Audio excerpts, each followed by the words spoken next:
bespoke radio for the masses. Headline edition, July 8, 1947. The Army Air Forces has announced that a flying disc has been found and is now in the possession of the Army. If the game is rigged, change the game. Game changer. I occasionally think how quickly our differences worldwide would vanish if we were facing an alien threat from outside this world. This is Fade to Black with your host, Jimmy Church, on the Game Changer Radio Network and KGRA, the Global Radio Alliance. I need your help to get to the year 1985. You're listening to Fade to Black with Jimmy Church on the Game Changer Network. Good evening, everyone. How you doing? How you doing? How you doing? Aight. Fade to Black. Bespoke radio for the masses. Today's Wednesday, May 25th. 146 days into the new year, 218 days left. What's up, everybody?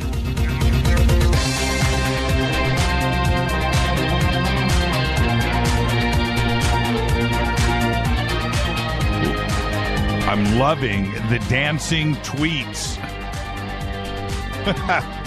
Karen, you're out of control. It's one of the better ones. Follow us on Twitter at JChurchRadio. You want to check out what I'm looking at. Hashtag F2B. Love you, Fadernauts. We are live from a bunker somewhere in downtown Burbank, California. I would like to welcome everybody listening all around the world, all across the United States, hither and thither, to and fro, back and forth, up and down, east and west, north and south, far and near. This is Fade to Black for KJCR, the Game Changer Network, and KGRA, the Planets. I'm your oh so humble host, Jimmy Church. What is cracking, everybody? I'm excited. Tonight, very special guest, Melinda Leslie is here. She's here to talk about seeing visitors with night vision military tech and her research into MyLabs and Abduction. We're going to be all over the place tonight with Melinda. It's going to be great. Buckle up, kiddies. Tomorrow night, very special guest. Giorgio Tsoukalos is here. And the hair. The call-in number is 323-825-5045. And this Friday, I'll be sitting in for George Norrie and hosting Coast to Coast AM once again. And my guest this week will be Dr. Stephen Greer. Not to miss show. And then it will be followed by Open Lines. It's Open Lines Friday. You know how we do it over at Coast. Friday nights is Open Lines, and so there you go. It's going to be great. Dr. Stephen Greer, Open Lines, Coast to Coast this Friday. Follow us on Twitter I almost said at Facebook. Follow us on Twitter at JChurchRadio, Facebook and YouTube. You know what to do. Everything is Fade to Black or Jimmy Church Radio or JChurch Radio or Game Changer Network or Fade to Black. You know, go find it. You know what to do. Follow, like, and subscribe. You can email throughout the show, as always, Jimmy at JimmyChurchRadio.com. The sandbox for everybody is hashtag F2B. And you know what's really cool? Let me tell you where hashtag F2B has gone in this world. Our new shirts that we have for Contact in the Desert, the crew shirts, right? They have hashtag F2B. The shirts don't say Jimmy Church on it. Nowhere. That's not where it's at. It's hashtag F2B. That's where it's at, man. The shirts have hashtag F2B. Very cool. All right. Let's get things situated around here. I'm ready to go. Very excited to finally have Melinda Leslie on the show tonight. And she's been doing this for a long, long time. She's going to be sharing a lot of information with us. I'm very excited about it. Also, before I mention Life Change Tea, as I do at the beginning of every show, as I do with all of our sponsors, right before the show, I was walking into the studio and got coffee. And I was like, oh, man. I need my colostrum. And I turned around and let me tell you something about the colostrum LD, the powder, right? The powder comes in a bag instead of pill form. And this powder, it's vanilla flavored. And I guess the best way to explain it, it's got this taste, this addictive taste. It's vanilla. It's like vanilla milk is what it is. But it's got this taste to it. And I'm telling you right now, I don't chug glasses of anything, right? You just don't do it. I don't care if it's a glass of orange juice. Well, you might chug that. But you know what I mean? And I will take that glass, and so will Rita, and knock it back. There's something going on there. There's something subliminal. I don't know, man. They put something in there because your body starts to beg for it. There's some kind of chemical reaction that goes on in your brain because it knows this stuff is good and good for you. So you got this taste, and then you got this health benefit that is immediate. You can feel it, right, in your body. And I did it. I stopped and turned around. I've got minutes to go to the show. And I'm in there pounding a glass of colostrum LD from getthetea.com. Go and check it out, getthetea.com. Click on the banner, use the promo code Jimmy, and get it done. And try the Moringa, too, as well, or the Moringa drops. That's my combo, amongst other things, but that's what works for me. Just go to the specials page. You'll find something there for you. Use the promo code Jimmy. Ronnie McMullen from Life Change Tea is going to be with us, by the way, on Monday. And he's going to do a little drive-by and hang out with us. And I'm really looking forward to that. And don't forget about Studio Dome. Studio Dome, one of our other sponsors here. Surround sound systems, stereo systems, and their package for the Fadernauts. For the Fadernauts is their TWS True Wireless Stereo system. It's the latest Bluetooth technology. It is stereo Bluetooth. 2 SBB, 2 speakers, and power in a hard shell case for $129. And I was just looking at the case that this comes in. It's pretty cool. And Bob just tweeted it out. Yep, that's it. That's exactly what is going on. Thank you for doing that, Bob. There you go. That'll get a retweet every time. And there you go. Talked to all of the technicians out at Contact in the Desert. We are set up and ready to go. Contact in the Desert, broadcasting live, and their staff out there. Look, check this out. This is the one thing that you have to understand about Contact in the Desert. You're talking about 400 acres.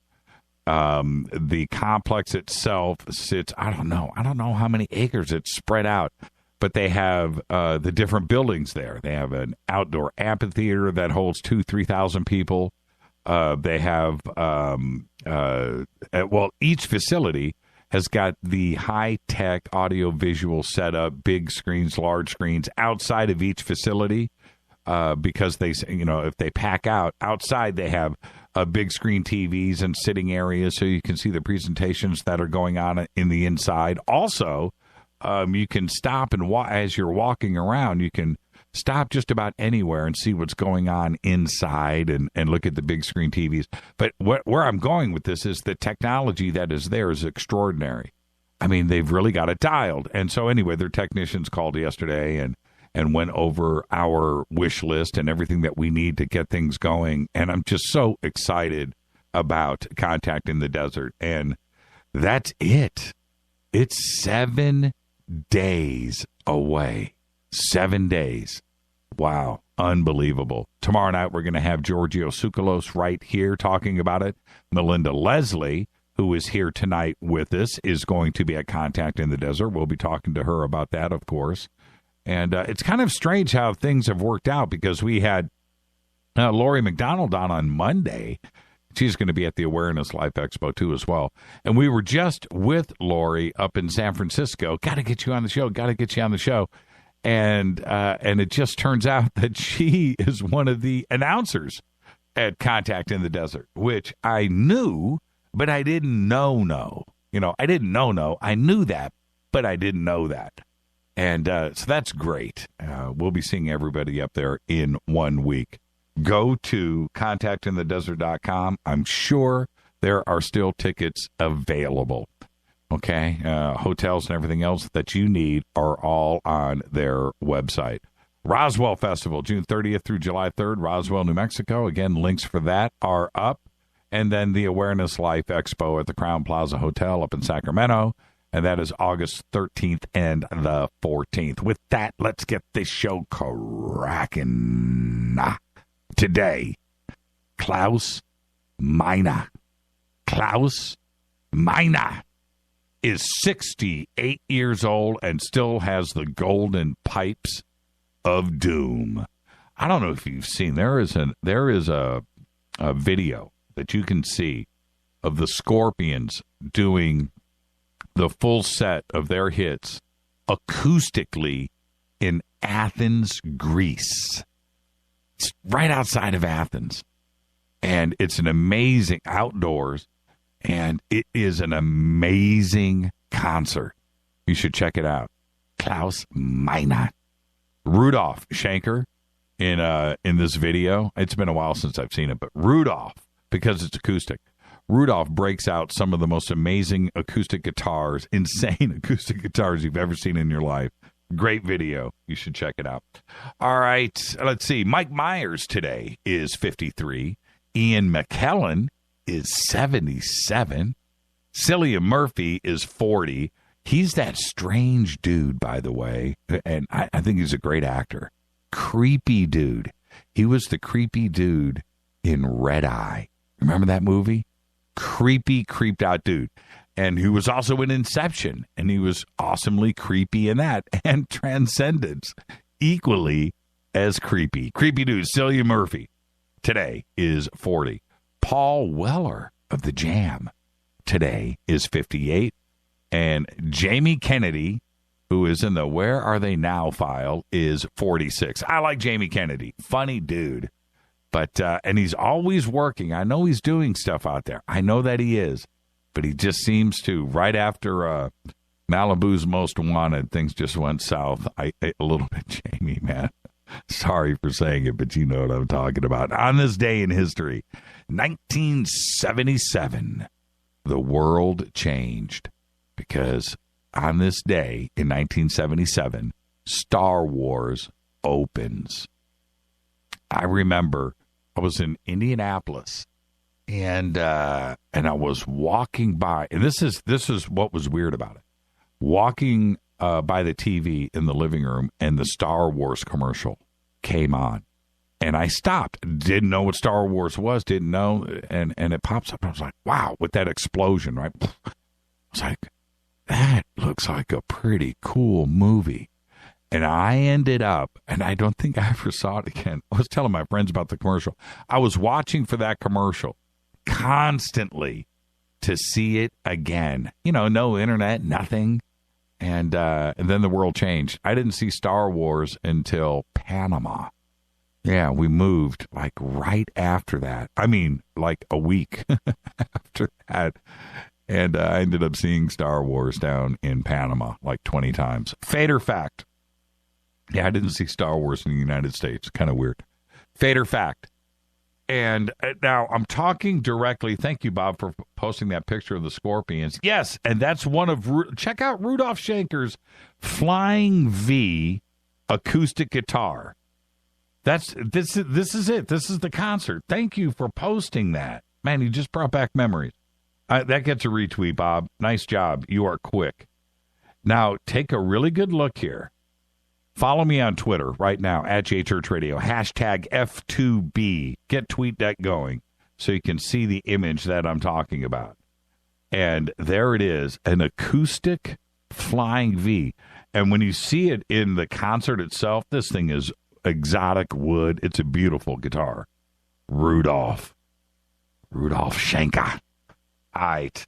Okay, where was I? Oh, so for everybody over in Australia right now, our down under friends, okay? Now, this is what I want you to do. I want you to tweet right now because I have a fader fact here about Australia. And I just want to know if this is true, okay? Fader fact. Over 80% of Australian adults engage in gambling of some kind, which is the highest rate of gambling in the world. That is insanity. Is that true? Now, that's the word is go in Twitter right now for everybody in Australia. I want to know if that's true. And if it's true, that means the adult, thank you, Bob, there's Rudolph's Flying V. That's what I'm talking about. Look at that thing. Man, that is a gorgeous guitar. Thank you for retweeting that. He just tweeted out a picture of Rudolph's guitar. Wow. Wow, that's insane. That's insane. And it sounds great, too, as well. Okay. Tanner Sloan says they all gamble every day living with so many poisonous animals. But is that true? So that means if somebody's tweeting me right now from Australia, right now, that means that they are an adult and they probably have gambled today. Yeah, that's kind of weird. Now, also, we did the Gobekli Tepe challenge last night with Michelle, and Michelle has informed me that she's sitting with her husband and family tonight. She had the courage enough to actually tweet that out before the show tonight, that she's ready to accept the Gobekli Tepe challenge, which means that's 2 Gobekli Tepes, that's 3 Gobekli, that's 4 Gobekli Tepes, or is that 5? So be careful. She says, I'm reading the tweet here. Good evening, Jimmy. I'm with my hubby and 2 friends, and we are all playing Gobekli Tepe tonight. Cheers.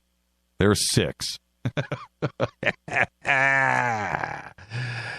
Yeah, let's see if she knows how to dial a phone in about 2 hours. Good luck with that, Michelle, and say hi to everybody for me. All right. Most people, okay, look, the king of conspiracy, right? That's me. I accept it. I'll wear that crown. Started a few years ago. I don't know how it or when it did, but that's fine. King of conspiracy. But I love debating just conspiracy theory. Love it. Just the theory. I've got a couple of interesting things I want to talk about here. But most people can't resist getting the details on the latest conspiracy theories. I have said it. Conspiracy is the new normal. That's it. Everything. The news. That's it. That's everybody. It doesn't matter who you are. You could be a nice little old lady volunteering at the library, and you don't believe nothing. That's the way it is.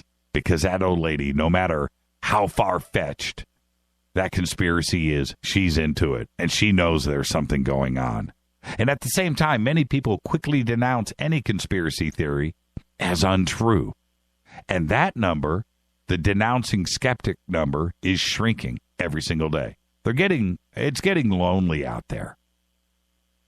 You know, and they label it as unpatriotic or ridiculous. You know how they do it. And they want to label us. And they have to do that and reach out in anger because that's all that they can do now. It's just words. They can't back anything up. Conspiracy theory, I've stated it many times. Now, just listen to me. Conspiracy theory, it's a term. That's all it is.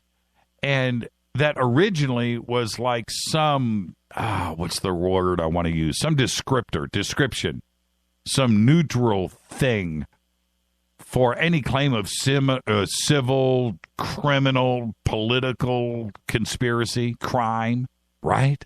However, it has almost exclusively come to refer to any fringe theory which explains a historical or current event. That's the way it is now. It's like this blanket term. It's a conspiracy. Because the pure definition is that it's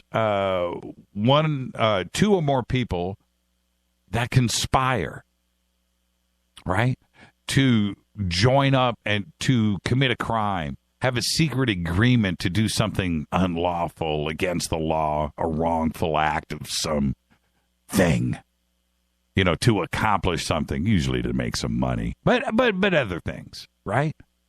But today, conspiracy theory and conspiracy is used by everybody. It's used by scholars. It's used by politicians. It's used by show hosts.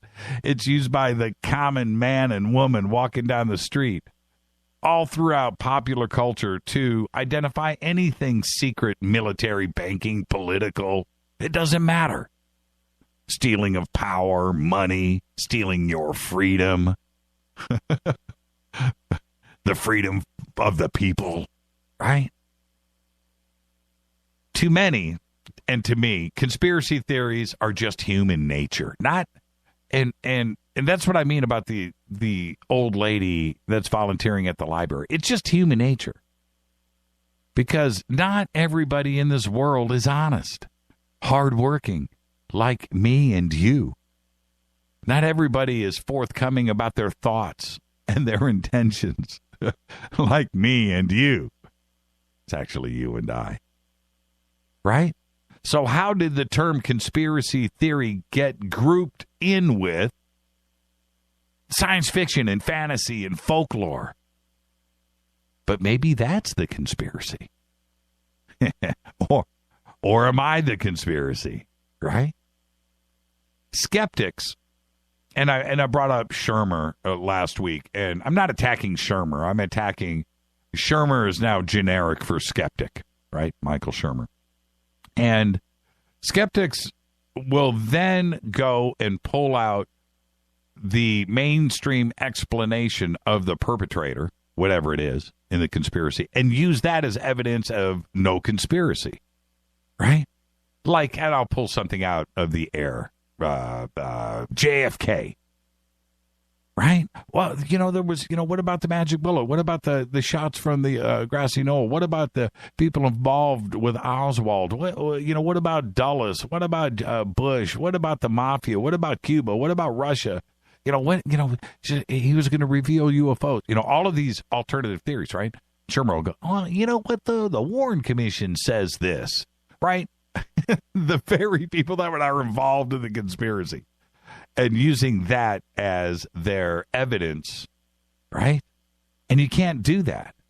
And for me, it's like when skeptics like Shermer attempt to ridicule people like myself, people like you, and ridicule a conspiracy theory by using that official story of proving a conspiracy wrong. In effect, to me, they are just reinforcing the original mainstream view of history anyway, and that's wrong. They aren't actually being skeptical, right? They're being wusses. You need to have evidence to back up why you want to debunk the theory. You don't just go back to the mainstream evidence that was put out there to begin with, because that's the conspiracy. That's not skepticism. It's just a convenient way for the establishment and skeptics to view things, to be seen as the correct version all the time, every time. Think about that for a second. Now,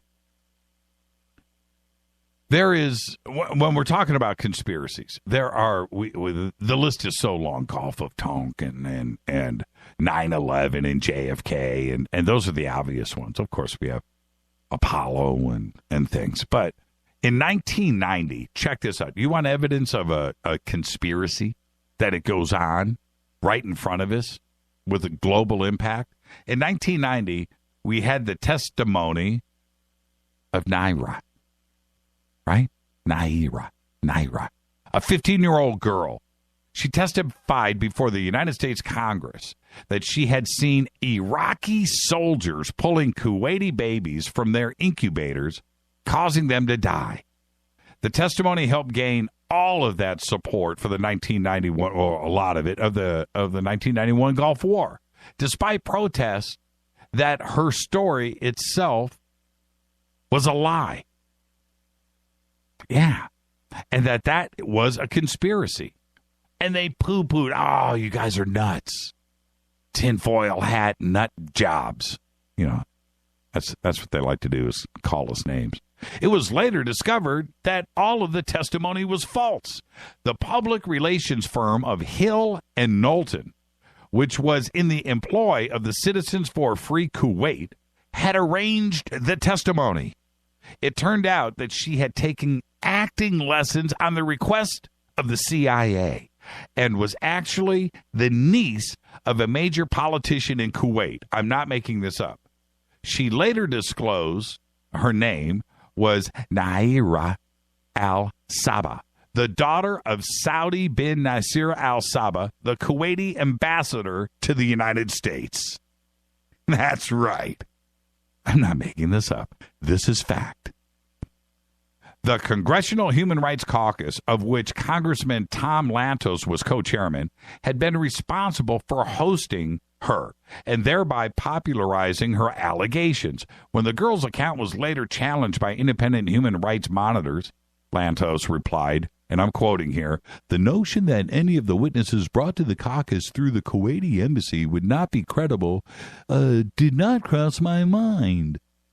I have no basis for assuming that her story is not true, but the point goes beyond that. If one hypothesizes that the woman's story is fictitious from A to Z, that is in no way diminishes the avalanche of human rights violations in Kuwait." Please. Nevertheless, the senior Republican on the Human Rights Caucus, John Edward Porter, responded to the revelations by saying that if he had known the girl was the ambassador's daughter, he would not have allowed her to testify. But they did it. Politicians were involved. This was a conspiracy of the highest order, brought to and in front of and testified with the United States Congress to provoke a war. Make no mistake about it. This is a conspiracy that you probably heard about, but it's not the front page conspiracy. It's not the beautiful conspiracy. It's not. But it's evidence of it goes on all the time. It's Fade to Black. I'm your host, Jimmy Church. Tonight, Melinda Leslie is here. She's in the batter's box on the Game Changer Network and KGRA The Planet. This is Fade to Black. Going to have a great conversation tonight with Melinda. You get comfortable. Follow me on Twitter at JChurchRadio. Email is jimmy@jimmychurchradio.com. I'll be back in a couple of seconds with Melinda Leslie. Stay right there.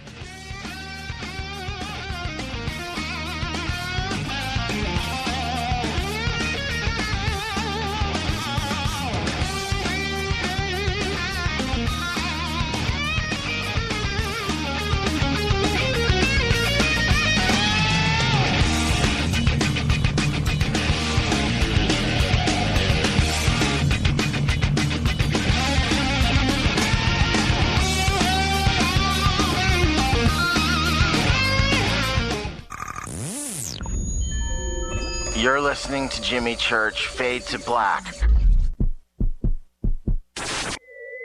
Fade to Black will now pause for alien identification. The station that talks the net. KGRA Radio. What's up, revolutionaries? It's me, Jimmy Church. Do you have an IRS or state tax issue? Well, I did, and I called national tax experts. My problems were fixed, done, fini, and man, I got to tell you, it was a relief. National Tax Experts are a recognized tax office that services clients in all 50 states. It doesn't matter where you live. Give them a call. I'm telling you, they take the time to understand each and every client's individual financial status as well as their financial goals. And that's exactly what you need, my brother, when you're taking on the evil 3-letter. So, seriously, give them a call today at 1-877-909-5444. Again, 1-877-909-5444. Or go check out their website, www.nattaxexperts.com. That's NATTAXEXPERTS.com. Tell them Jimmy sent you. Health in America is becoming a top priority. Or maybe I should say, good health in the world is becoming a top priority. Maintaining a healthy body can be challenging. How about letting Life Change Tea help you? Our tea you make, you drink, and you benefit. Our unique blend of 8 different herbs helps you maintain good digestion, a healthy colon, and detoxes harmful toxins and parasites out of your body. And you know what? It tastes great. If you're wanting a change, a life change when it comes to health, log on to getthetea.com. That's getthetea.com. Or you can call us at 928-308-0408. That's 928-308-0408. When you log on to our mobile-friendly website, you can read all the numerous testimonies of how Life Change Tea has helped so many people. We carry many, many beneficial products that help your health and keep you on track. Getthetea.com. Kind of gets in your head, doesn't it? Getthetea.com. 9 out of 10 geneticists agree. Fade to Black is not your father's radio show on the Game Changer Radio Network and KGRA, The Planet. Hi, this is Chase Klutsky with Fate Magazine Radio, and you're listening to Jimmy Church and Fade to Black on the Game Changer Network and the KGRA digital broadcast station, where the Fade or Nots rock. Hi, this is Rob Reiner from Anvil, and you're listening to JimmyChurchRadio.com. What's up? I'm Chris. What up? This is Kyle Massey, and you're listening to Jimmy Church Radio.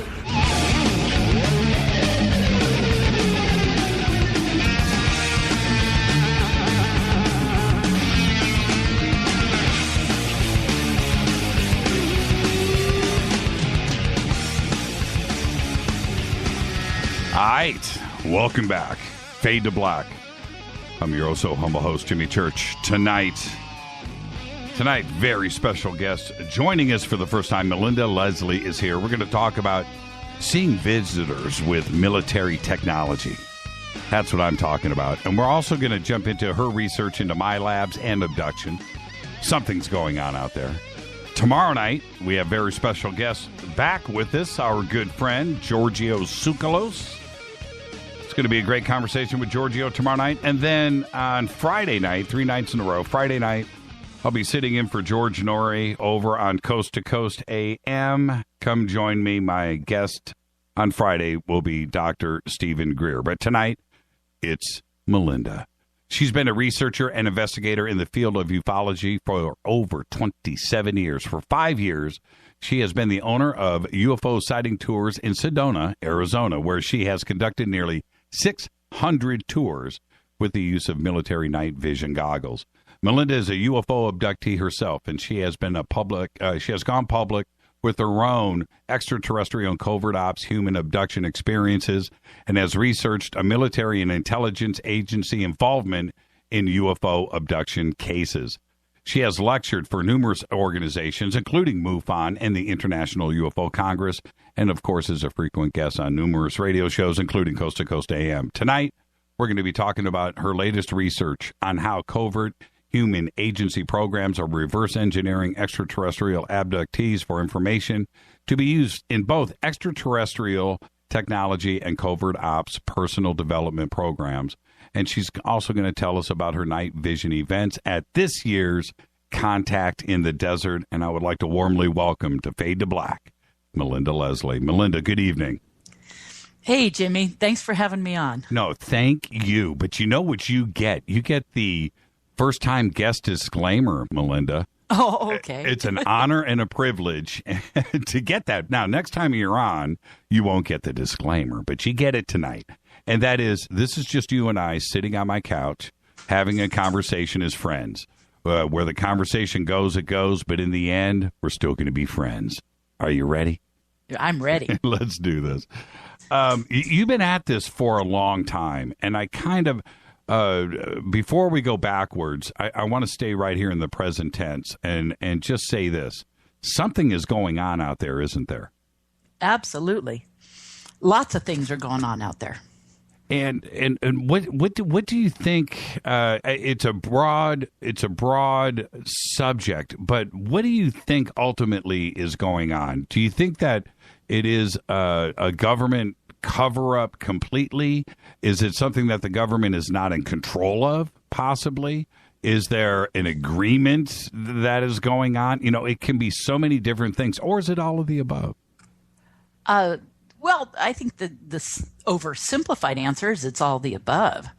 I mean, obviously there is contact experiences, alien abductions, sightings. You know, we are absolutely being visited by extraterrestrial intelligences, and those people who have experiences have become of interest, you know, or targeted by covert agencies. And it speaks to the nature of what's going on and the cover-up of, or what might be more accurately, the policy of non-disclosure by the governments of the world, and their involvement in this subject and why they have an interest in abductees.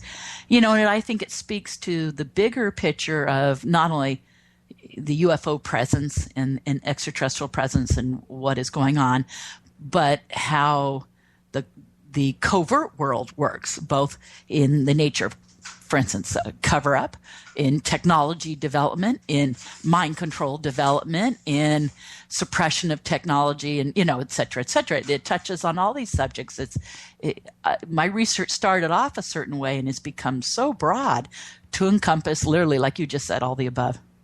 With me, I had my wonderful mom, you know, at a very young age. You know, she was out of control. And so was mine. Yeah, you know, so you can relate to this. And, you know, I was young and in the late 60s, and I was watching my mom do crazy things and read crazy books and had her crazy friends. And I had that introduction to the world. What I didn't, she taught me that the world wasn't as it seems.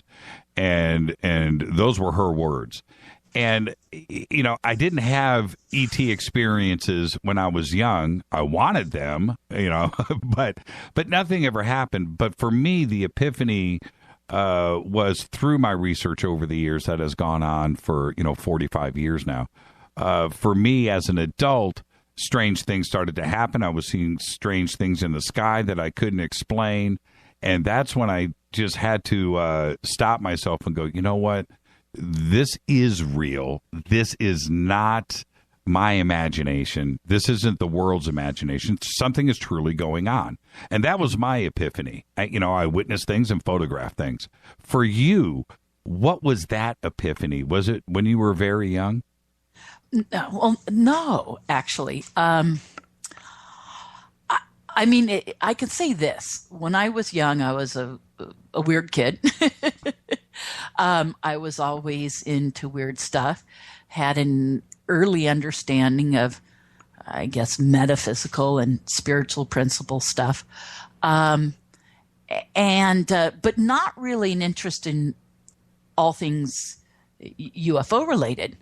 It wasn't until 1989 on what was a last-minute fluke trip with some friends when the Bob Lazar story was first breaking about Area 51. And I could go into that whole thing of how that led me into this.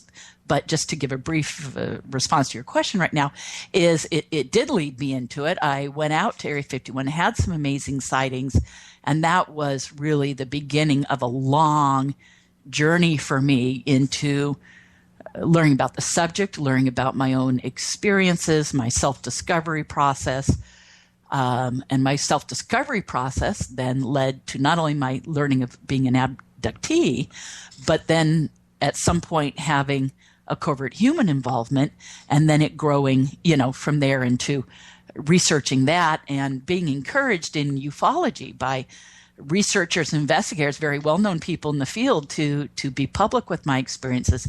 Was never a decision on my part to say, I'm going to go public. It was a lot of people encouraging me and saying, you got to talk about this, you got to do this.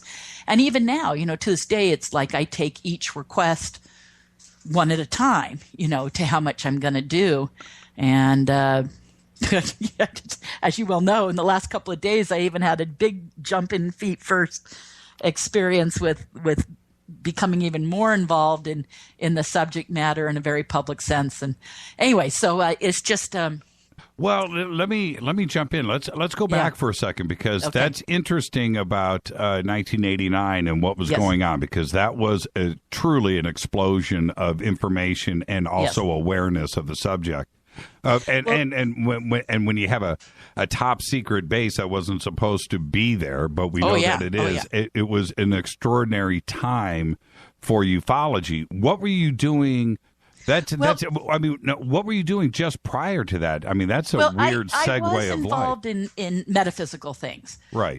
Really, in high school. My freshman, I guess I had a armchair interest in it even earlier than that. But when I was in high school, I think it started with a boyfriend of mine and I. And also his kids. I played with his kids, but the real serious investigation of metaphysical things, realizing I had the psychic abilities and developing those things, started when I was in high school with a boyfriend and kind of experimenting with different things. And then his meeting a psychic teacher, and we started to take classes at her house. So I go into this deep background into all things metaphysical and spiritual teachings and everything, and holistic understanding and law of attraction and all those things. But it was really like you were just saying, in 1989, when I didn't really have a prior interest in the UFO stuff. I mean, I would say prior to 89, my only interest in UFO and extraterrestrials was higher extraterrestrial beings and channeled information. That might sound corny, to a lot of people, but I'm sure your listeners are well familiar with what I'm talking about. And that was my initial interest. It was higher beings that you received information and teachings from. And then all of a sudden, a friend of mine who was into Native American studies, my friend Terry, and we were living in Southern California. She worked for a law firm. Another lady she worked with knew that Terry had this large interest in studying Native Americans, and their spiritual teachings, and going to lectures by elders and conferences about that stuff. And this lady she worked with in this law firm had stumbled upon a radio show that was called Billy Goodman's The Happening. Yep. And famous now in UFO lore. And Billy Goodman's The Happening being broadcast out of Vegas at the time, and they were having Native American elders on. And so her friend just, channel surfing, on radio late at night, found this and turned Terry on to it. So Terry started listening to these Native American elders, and it was going on for about 2 weeks. When then all of a sudden, out of the blue, they switched. Suddenly one night, they had this gentleman on, John Lear, talking about this character named Dennis, which was the pseudonym Bob Lazar used at first. Yep. And that story. And so I'm certain your listeners are aware. Do you think I should give a quick little kind of recap about that? I just had John Lear on last week. Okay, you go. But yeah. So here you have. Yeah, I figured your listeners were pretty clued in. Yeah, we are. Yeah. And so, and that's what had happened is Lazar told Gene Huff, and Gene Huff told Lear, and Lear went out there and had all the signs. I mean, if you just had him on, I guess he went over this whole story probably, but and then Lear went on Billy Goodman and saying, I've gone out there and seen these things. And at the time it was actually Bill Cooper as well, and Lear and Cooper were friends at the time. Cooper, right, of course, is no longer with us and highly controversial character. But back then, They were dear friends, and so Cooper and Lear were going on talking about the sightings they had out there, and with Lazar or Dennis, as the case may be at the time. So, and my friend said, "Oh my God, this is incredible!" And she called me and said, "You got to listen to this. This is really interesting." And I was like, what? But it was fascinating radio. And Lear was, was and remains to this day a fascinating guy for sure. And so what had happened is Billy Goodman's producer at the time, a lady by the name of Mary Marrier, said, well, let's rent a bus. And all these people were calling in saying, well, if all these sightings are happening out there and you're on, BLM land, Bureau of Land Management land, can we go out there and see this? And so they decided, well, we'll rent a bus and people can sign up with the station. They can call in, sign up. And as soon as we fill it, we'll leave from a parking lot in Vegas, from one of the casinos and drive out the, 2.5 hours basically to Rachel, Nevada on Highway 375. Obviously the extraterrestrial highway now been renamed. Right. And the infamous black mailbox at the Medlin Cattle Ranch, at the beginning of the street going down the dirt road going all the way down to the Medlin Ranch, and said, we'll take people out there. Well, they had such response from people calling in and wanting to that they decide, well, we'll add another bus. And so within 2 nights, both buses were filled, and they said anyone else can meet us out there and follow us out there, but we're going to Rachel, Nevada, and it's highway, I think it's mile marker 375, and we knew all that. And so Terry said, Melinda, let's go do this. We had been we used to do road trips out to, at the time I was living in Southern California, out to Sedona, Arizona, where I now live.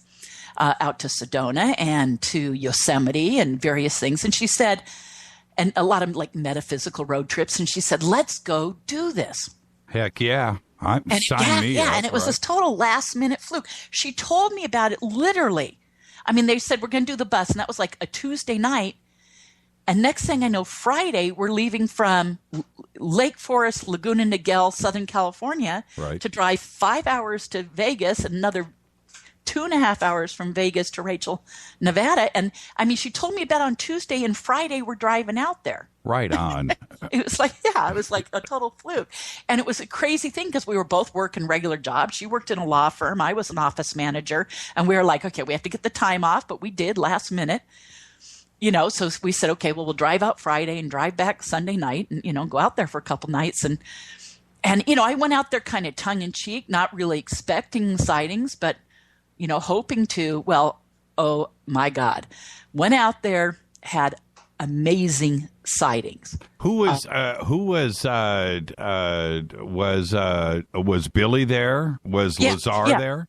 Billy and Mary were on the bus, right. The 2 buses, and both buses, I want to say, had, I don't know, roughly, 25, 30 people on each, probably 30 on each one, maybe even 40 on each bus. And that sounds insane. And then all these people had followed in cars. So people had met up with them who, like us, were too late to, sign up to go on the bus or whatever.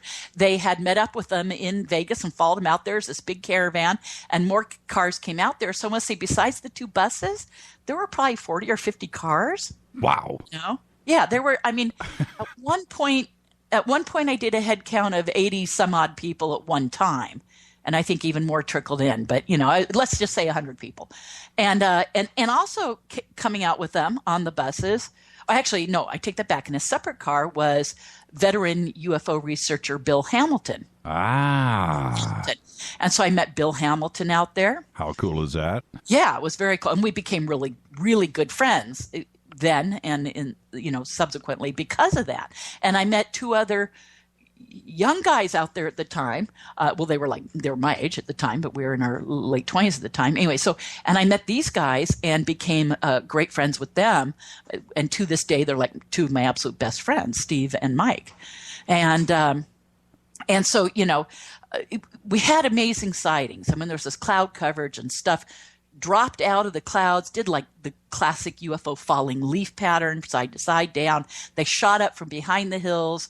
We're at 375, so I think you're still roughly 10 miles away from Area 51 proper, where where the hangars and whatnot are, and S4 where Dogbone Lake is to the left of that, anyways, or I guess technically to the north of that, I think. Yeah, but anyways, so we were seeing stuff come up behind the hill, shoot off, stop like on a dime, change direction. I mean, absolutely defying physics as I knew it.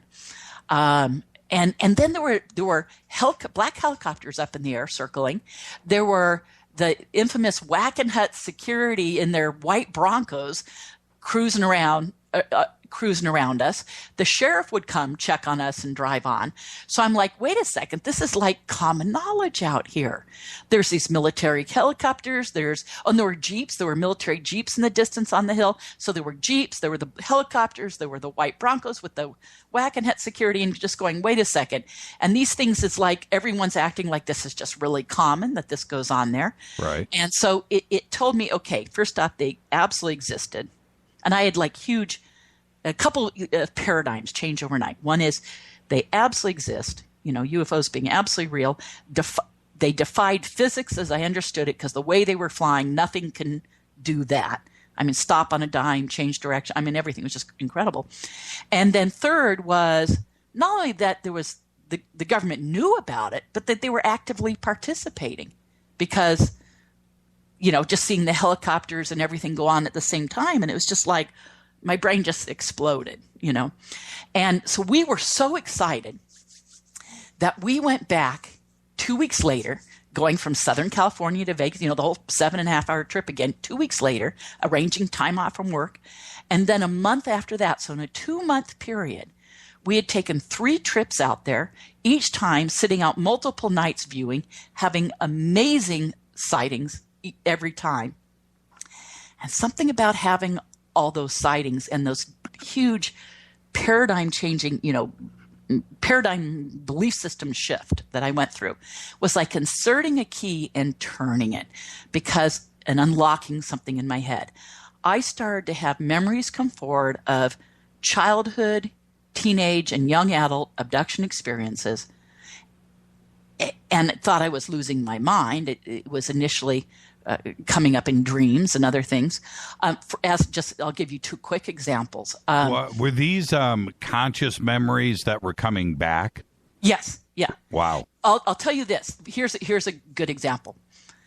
My grandmother had a place, and this is kind of tying in with, it's really uncanny with my speaking at Contact in the Desert, because that, of course, being out at Joshua Tree, California, and Yucca Valley, which Joshua Tree and Yucca Valley are kind of one in the same area, and Landers, California, which is an area of Yucca Valley where the infamous Giant Rock is, and the early contactee movement of the 50s and everything happened there. That's right. And so on the third night of my involvement at Contact in the Desert is a separate intensive event where I'm taking people out to Giant Rock with the night vision goggles. I'll get up more into that later, to have sightings. But that's in Landers. Well, my grandmother in the 60s lived in that area. I mean, this is just like do. Yeah, right. And so she lived in that area. Now, she wasn't into that stuff. She thought those people, and she lived in that area in the 50s, but I was, born early 60s. And she lived there, and she thought all those contactee people were nuts. She said that's all, a bunch of silliness. But my grandmother was crazy, so take it for what it's worth, But no, she was a hoot. But she was out in the middle of nowhere. And so as a little kid, we would go out there as a family and stay in her place. And one day, I always had this memory. My whole life, prior to 1989, I'd had this memory of many, many memories from out there. But this particular one, I'd been put down for a nap one day. I was the youngest of 5 kids. Everybody else and my parents went off to do something. One adult stayed behind to read on the couch, and I was put down in my grandmother's bedroom on her little bed for a nap. And everyone else went off to do something that the older kids could do. But I was young, so I had to, take a nap. And I always had this memory that little kids had come to the bedroom window and wanted me to go out and play with them. And then I had snuck out past the sleeping adult to go play with these little kids outside. And when I remember telling my family, I went out and played with the kids, and they said, "No, Melinda, you were taking a nap. It was a dream." I said, No, I really went outside and played with the kids. No, it was a dream. Okay. Well, my grandmother at that time, this was very early 60s, lived in the middle of nowhere. She had one guy about 200 yards away who owned 2 mules. Right. Like a pickup truck up on cinder blocks. You get the idea. Total desert rat. This old guy, 2 mules. One of the mules was named Kennedy. I'll never forget that.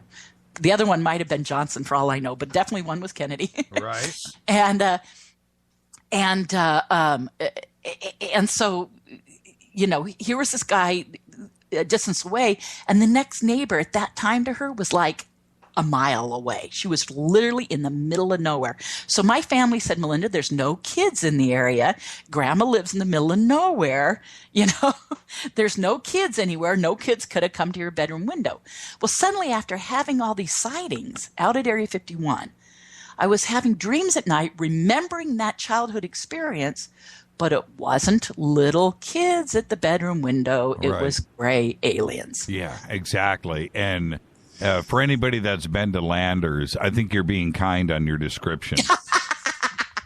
Exactly. I know. Especially back then. I mean, now it's all built up. It's, well, it's got sort Walmart, of. it's like totally different sort now. of, but it is still the middle of nowhere. There's no question about that. Yeah. We're going to be up against a break here in just a second. And before we get there, with your trips out there, did you ever run into like a Norio, or did you see Lazar or Bill Cooper or anybody else running around out there? Yeah. Well, I mean, oh gosh, yes. I became really good friends with Norio Hayakawa back then. Very, very, very good personal friends. He did projects when I met Steve and Mike out there, they had met him, and another friend of mine, Keith, and so there's a whole team of people that I became involved in research projects with and everything because of meeting them out there. So definitely Keith, as an example, and Norio for sure, and Bill Hamilton and his wife, I met all those folks. Yeah, just what an incredible time to be around. Yeah. And I was in Los Angeles at that time, and I remember I had gotten my hands on a magazine, and my memory says it was just prior to that. I know the house that I was living at the time, so I'm thinking 88. I'm not too sure. Mm-hmm. But I had read a magazine that had, Lazar's picture in it. Well, 89... 89 is when it first broke. And anyway, so I'm reading this story and about Lazar, and then what I would do is Billy's show. I had friends here in LA that would. Back then, we would pass around cassette tapes. Yep. And I would get cassette tapes of Billy's show, and I was like, man, I was so addicted to it. And you couldn't really get it out here in L.A. You could, but you couldn't. Anyway, well, I'll tell you a quick little side thing in relationship to just what you just said that'll blow your mind. When Billy passed away, his complete collection of recordings of his show had gone to his wife. Well, my friends Steve and Mike became such good friends with Billy and Mary Merrier, and to this day I'm very good friends with Mary Merrier's old producer. Very good friends. And well, Billy's hold wife that. gave the complete set Melinda, of recordings of his show to my friends. Melinda, hold on for a sec. I got to take a break right there, right here, right now. We'll pick this up on the backside. Our guest tonight, Melinda Leslie. Wow. What a conversation about Area 51. I missed it. I was in L.A. I wanted to go out there so bad. This is Fade to Black. Guest tonight, Melinda Leslie. Tomorrow night, Giorgio Tsoukalos right here. This is Fade to Black. Stay right there.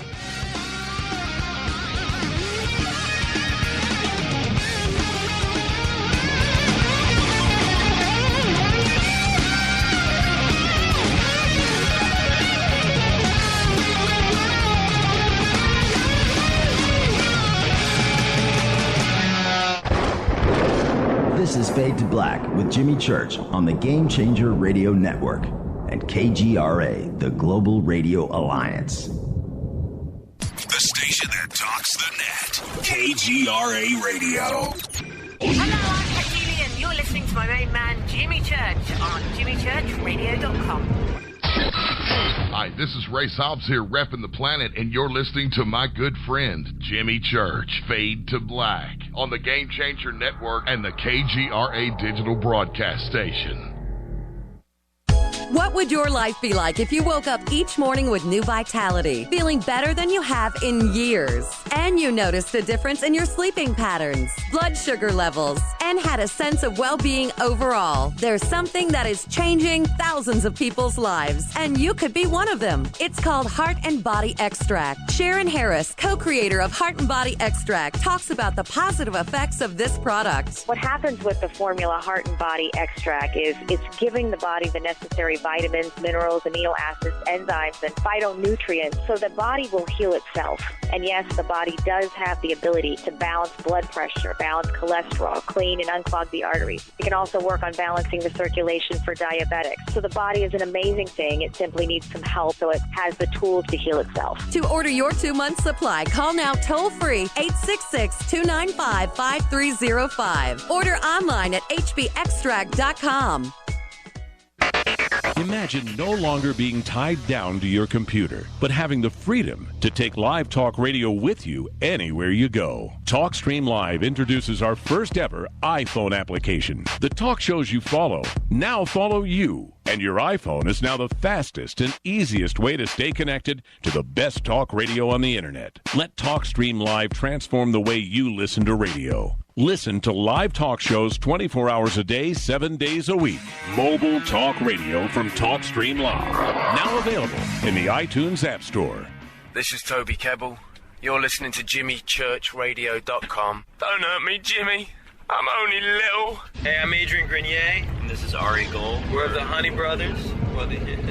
Yes. We are of the Honey Brothers. Hey, I'm Adrian Grenier. And I'm Ari Gold. We're the Honey Brothers. And you're listening to Jimmy Church. The Revolution. What's up, Fadernauts?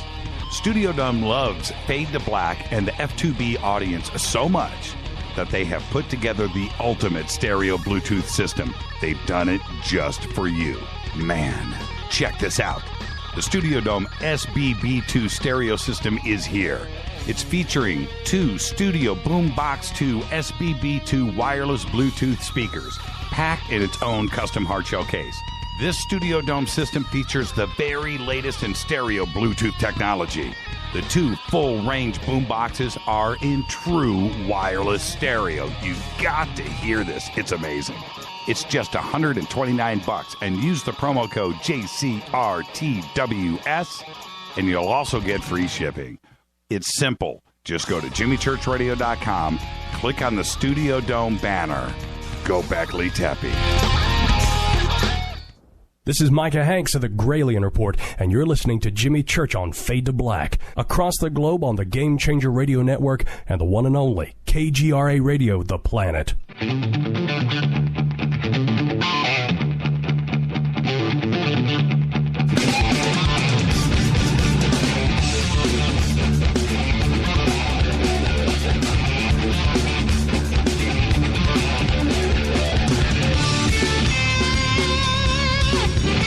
All right, welcome back, Fade to Black. I am your oh-so-humble host, Jimmy Church. Our guest tonight, Melinda Leslie.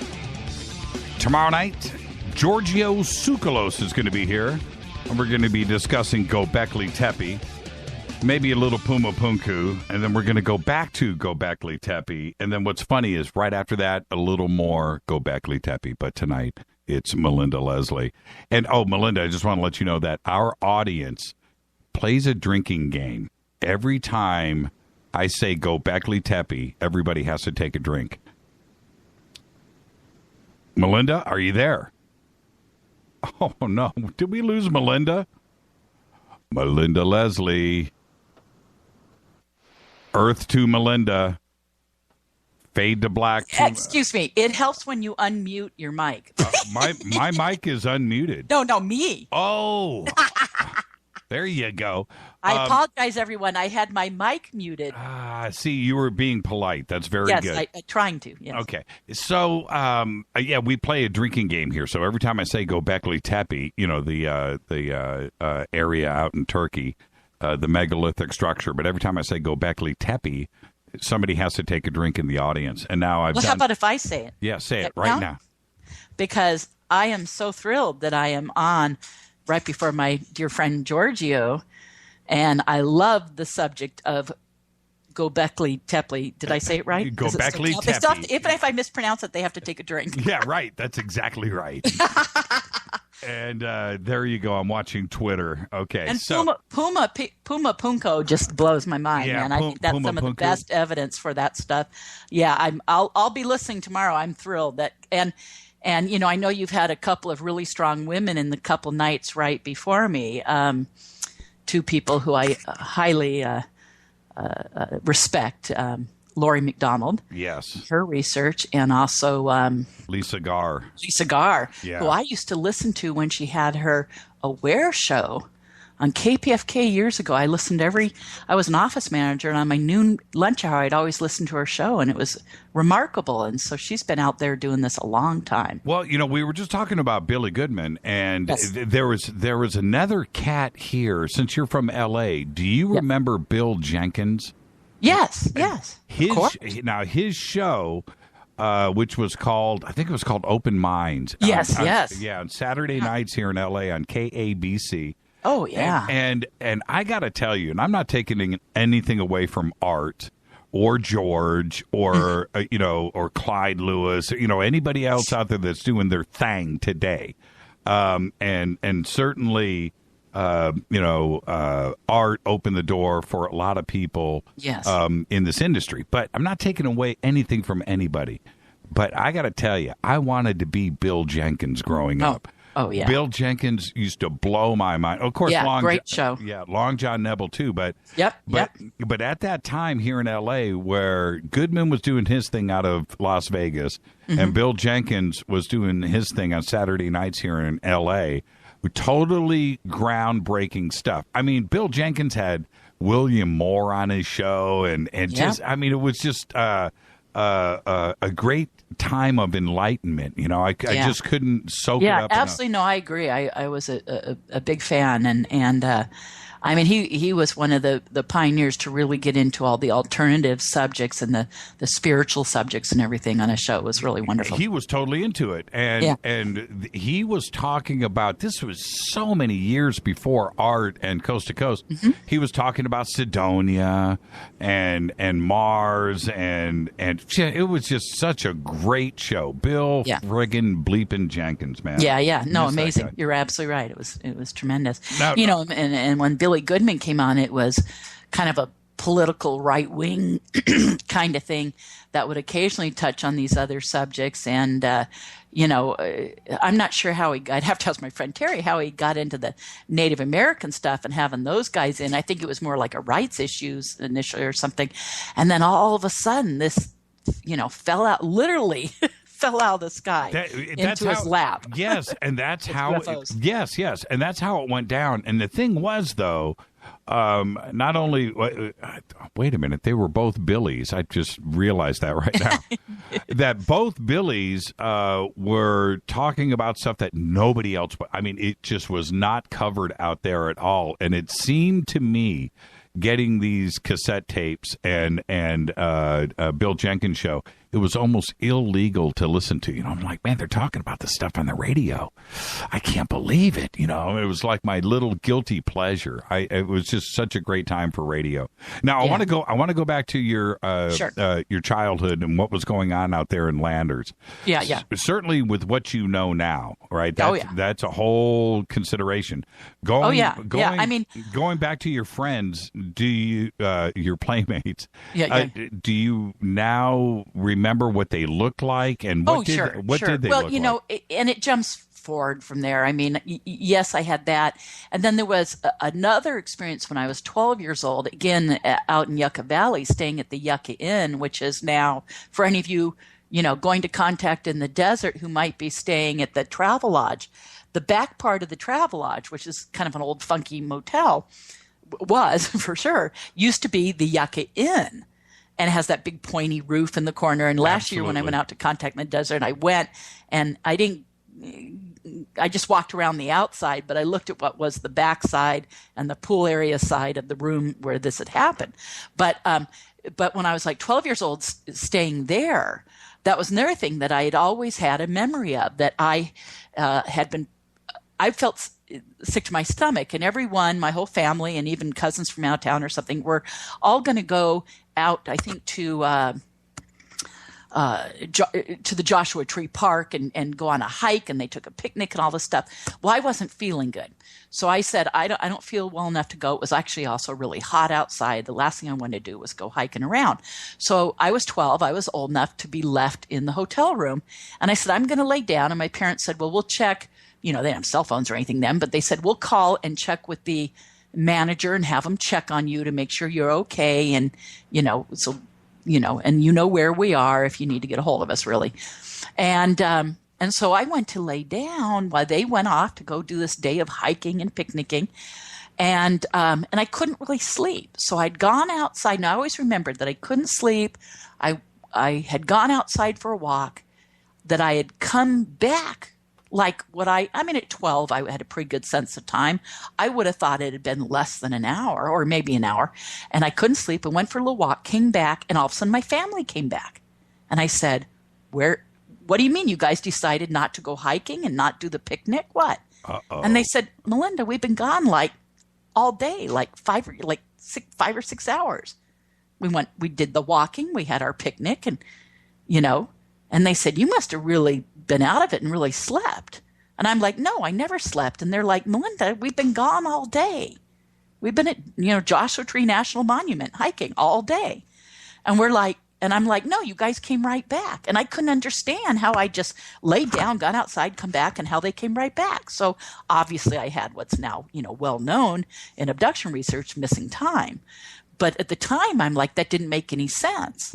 And I brushed it off as my family tried to convince me, you obviously fell asleep and you just don't remember falling asleep, or you fell asleep and you dreamt that you went out for a walk, or, and so again, here, after all these sightings at Area 51, I'm having a dream at night, and I'm remembering that experience when I went out and, when I wasn't feeling good and I went out for a walk, but I walked up and over a hill. Now there's an area there that's got a lot of houses, but in what it would have been then, maybe very early 70s, it really didn't.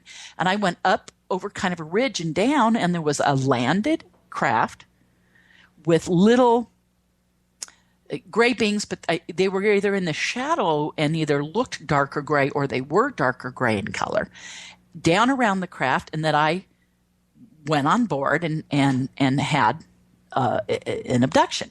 And as a child, and always, I had a little what's now known as scoop marks on my leg from about that time that I just thought was a little scar I'd gotten. I actually thought I'd gotten it roller skating and falling on like a little rock. But it turns out that no, it was actually from that experience that I received that scoop mark and had them take a little sample thing out of my leg at that time. But when I was 12. So that's where I got that little mark from. But here it turns out that it's like, wait a second, here's another experience that's coming up at night. And then jumping ahead, because there were other memories, and I thought I was losing my mind and stuff. And jumping ahead shortly thereafter that. So it went from being memories of recall of experiences when I was a kid to suddenly and young adult kind of thing. And then suddenly I had a current present time experience where I had just a couple of them back to back, but I'll point out two that really stand out. And I'm used to sharing these because often I have people on my UFO sighting tours who've looked me up online and asked me things. So I'll give two stories that I'm used to telling and are easy for me as opposed to ones that maybe aren't as easy to tell. Sure. But in this case, so I had gone to bed one night. I had two roommates at the time, Gail and Scott. Scott was out of town. Gail was there. Gail and I had a deep discussion that night where she was going through something personal in her life and wanted my help. I was an office manager at the time and knew I had to get up early in the morning. And we spoke to about midnight. And I'm like, oh, darn, I shouldn't have stayed up this late, So when I went to bed after a kind of alarming discussion, I sat on my bed and sat my alarm and had the light on next to me, sat my alarm. My alarm was going to get me up at like 6:30 in the morning. So I thought, I got to fall asleep right now if I'm going to get 6.5 hours of sleep. And I had a big, project due as an office manager at the time. And so I sat my alarm, sat on my bed, and did a quick little like guided self-meditation thing, visualization thing. And I thought, it's something at that time I had done at least hundreds of times, if not thousands, but at least hundreds. And so I did that and, little 2-minute thing, reached to turn out the light and double checked my alarm because I had to get up early in the morning. So I double checked to make sure my alarm was set, and I reached to turn the light and I like did a double take and went, what? I looked back at the alarm. It was 2.5 hours later. And there's no way at all, not in a million years, was I sitting on my bed for 2.5 hours. I thought I was sitting on my bed for 2 minutes. I mean, it was like crazy. And then I said, okay, Melinda, what has happened for 2.5 hours? What has happened? And I couldn't get this image out of my head of 3 gray aliens standing next to my bed. And I said, well, that's crazy. That's not what happened. What happened? I couldn't get that image out. Eventually, I calmed myself down, realized, I got to get to sleep right away because I'm going to get like 4 hours of sleep if I'm lucky, And so I calmed myself down, crawled under my covers, and thank God I fell asleep. I was really exhausted, so I did.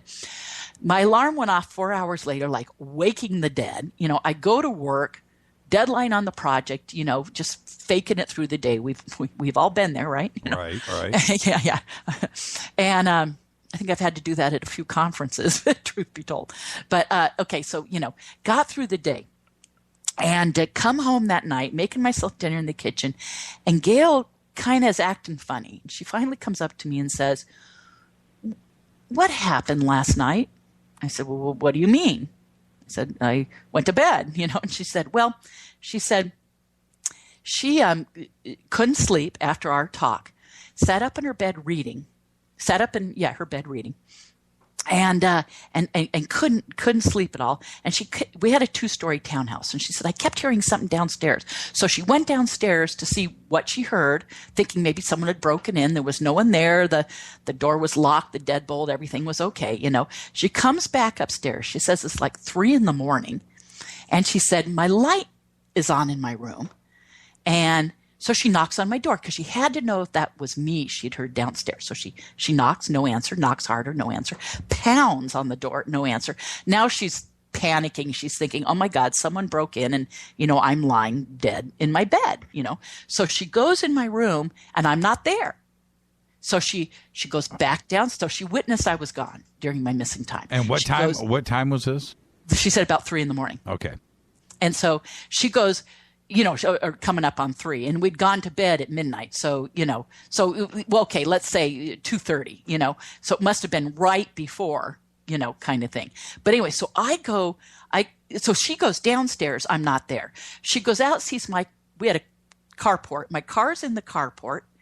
And so she looks around outside. My car's there, and she goes, what, did I go for a walk in the middle of the night? It's like 2:30 in the morning or whatever. So she goes, okay, you're not there. And your car's there. And so she goes back upstairs.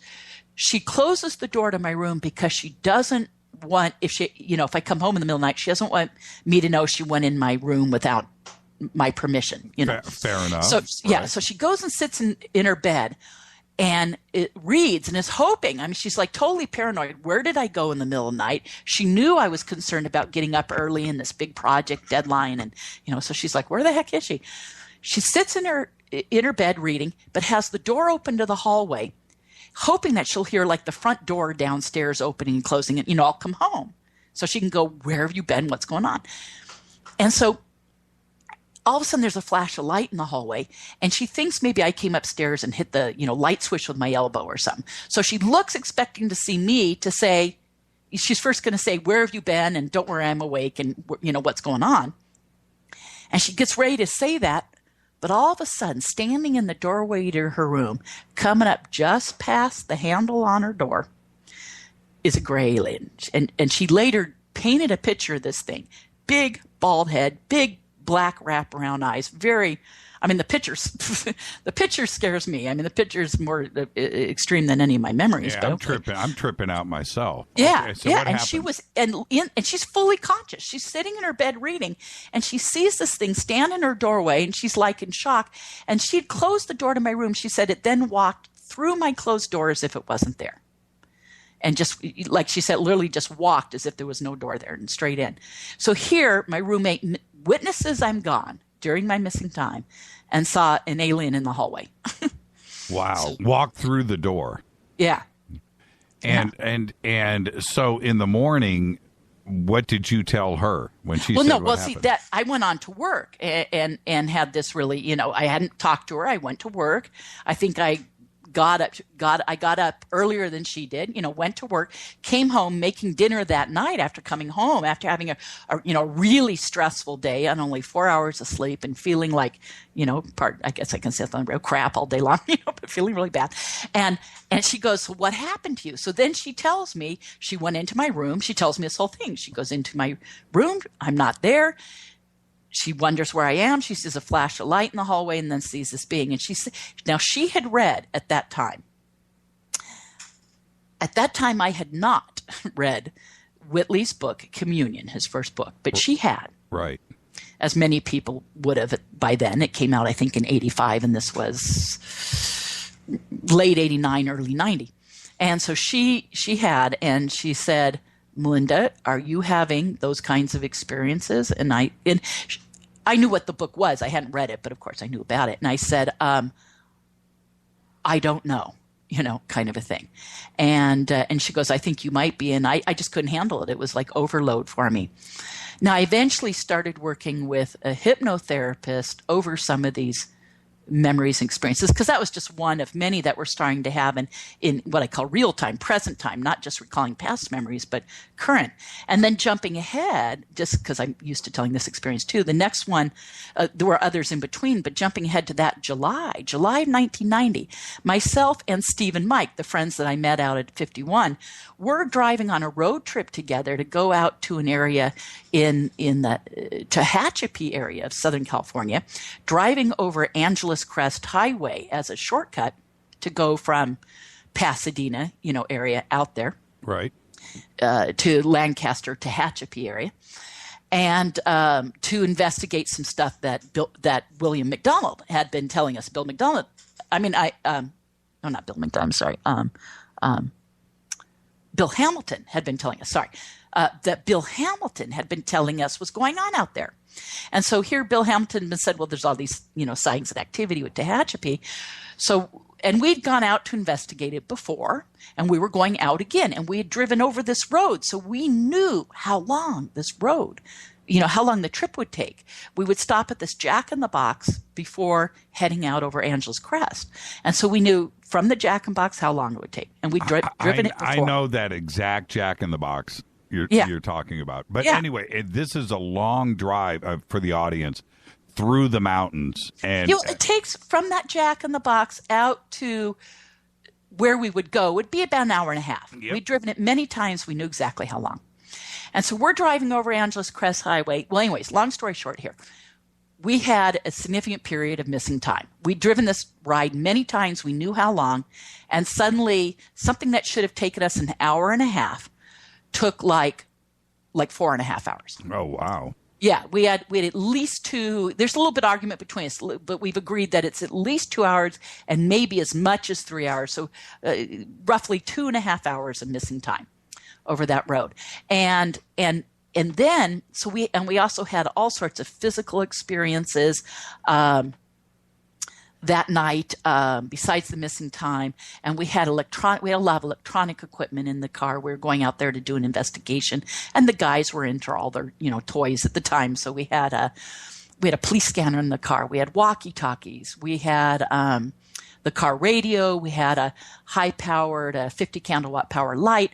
All these things were malfunctioning at the same time in the car. The car was running, but the stereo and the police detector, the radar detector, and we had a scanner unit set to pick up signals from the Edwards Air Force Base out there. And anyways, all those things weren't working. and were malfunctioning. And besides having the missing time, we had all sorts of physical symptoms. We were going to a location we had been many times. We proceeded to get completely lost in like the opposite direction. The sun started to come up. We called it quits. We were arguing. We drove back home. And then over the next couple of days, we all had bits and pieces of conscious memory come forward of an experience. And at the time, I had been already working with hypnotherapist and psychotherapist, Dr. Deborah Troncalli, who was a lifesaver for me at the time. And I went and got regress from her. And about 2 months after the event, the guys were dragging their feet on it. Literally, one of them like 10 months later and the other a year later, finally they got regress. But one night after Deborah waited till she had done 2 successful regressions on each of us, so over a year later, we got together with her for dinner, and she said the 3 of us recalled the identical same experience. Oh, really? Yeah. Okay, let me ask you this. With Steve and Mike, they're guys, right? They're men, and they don't want to be regressed. I get that. You know, they were dragging their heels. I'm not going to do it, certainly. Yeah. So what finally made them give in and cave? Because they were having pieces of memory, and they knew something had happened, and they couldn't deny it anymore. And Deborah and I were keeping on them because Deborah had met them, and so we're keeping on them about, we need you guys to do this. And they kept saying they were going to, but would found every excuse not to. So all along they were like, oh yeah, and they, finding every excuse not to. But eventually, I think guilt over, they felt like they had left me hanging, and I laid on the guilt, I admit, but so eventually they did, and I'm grateful. And actually, our experience of that. Well, we're gonna discuss that after the break, and we're gonna get into that. But let me ask you this: had they been regressed before this regression? No. Okay, and then how about after? Are they open to regression now, or was that? We've even discussed about the possibility of getting regressed again over that experience because of another element in it that Deborah said came up in 2 of our regressions, and that was that there was a gentleman in military uniform present in the background. Oh, interesting. On board ship. Okay. Yeah. Let's take our break right now, and when we come back, I want to talk about actually what happened in that event going out to Tehachapi. But then I also want to talk about what's going on in the skies and night vision and contact in the desert, what we can see out there. I'm going to be there for one of the nights, and wonderful. I'm really, really looking forward to it. So we'll do that right after the break. This is Fade to Black. I'm your host, Jimmy Church. Tonight, Melinda Leslie is with us. This is Fade to Black on the Game Changer Network and KGRA, The Planet. I'll be right back.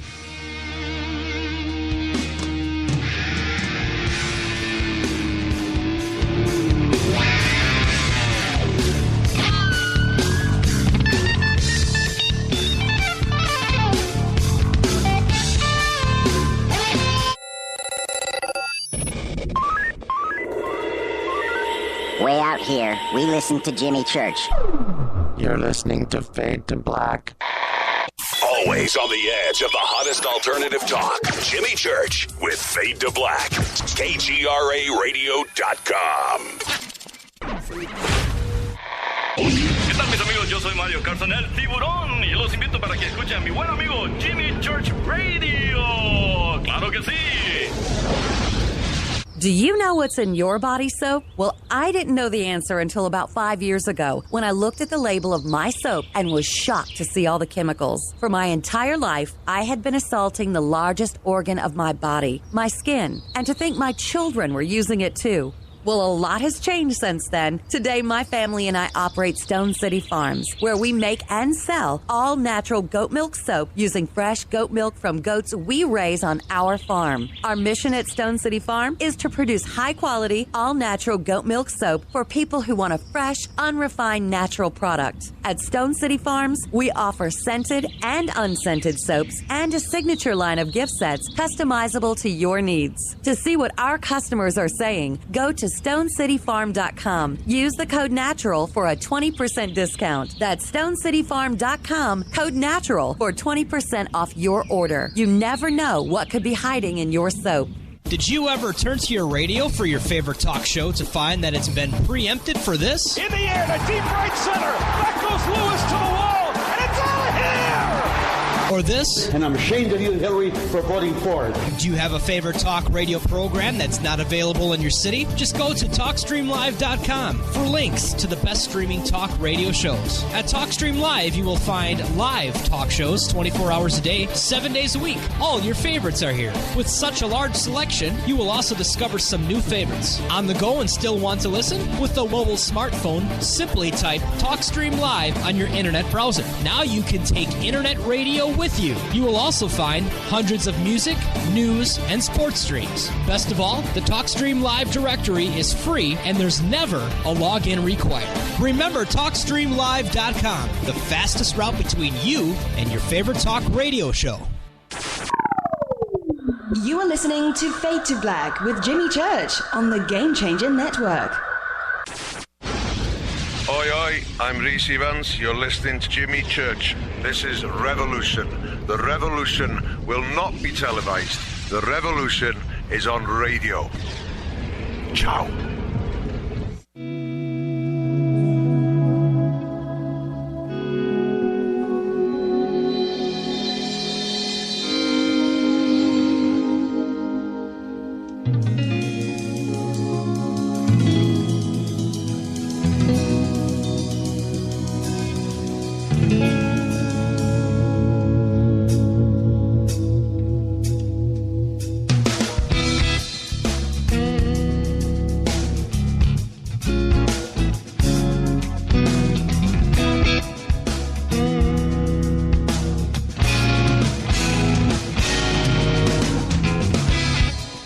All right, welcome back.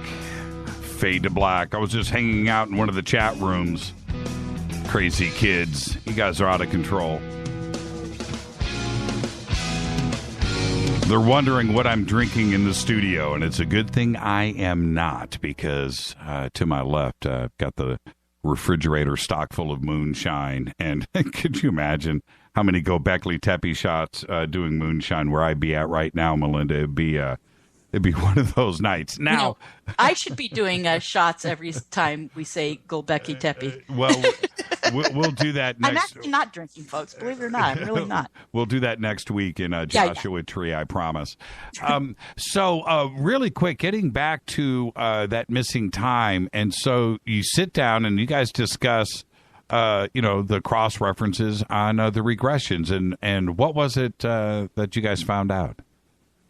Well, it was just, what came out is what happened in that experience. And it was for most part, a classic alien abduction. I mean, the car was stopped. We were removed from the car.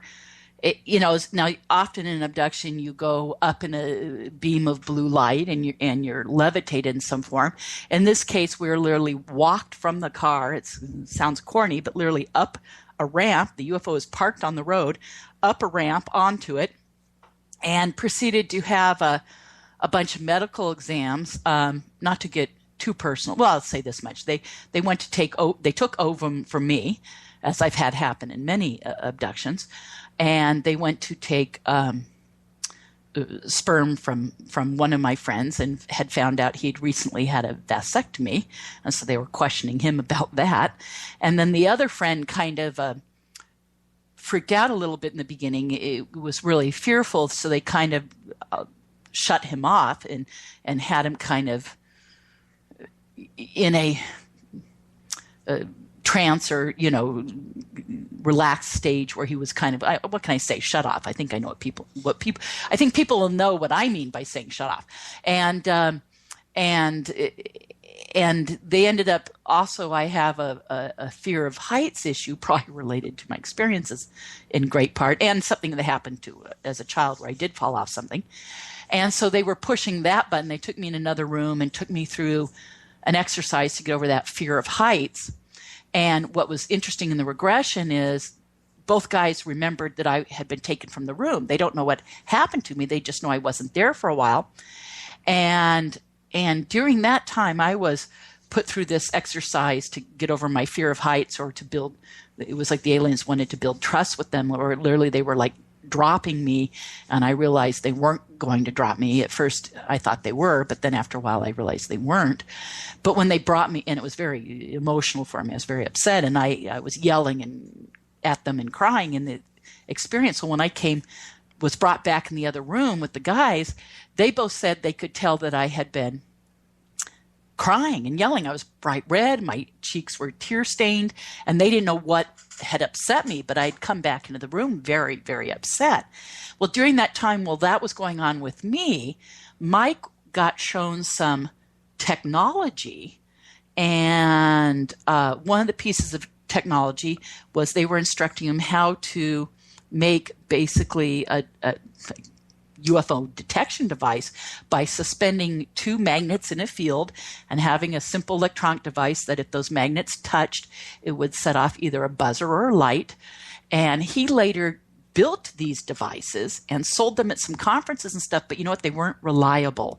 And too many people were having them break. If they dropped, they would instantly not work. And so too many were being broken and stuff. So he stopped doing that. But for a brief period, he actually made these devices that he said they told him how to make in that experience. Wow, that's interesting. Yeah. The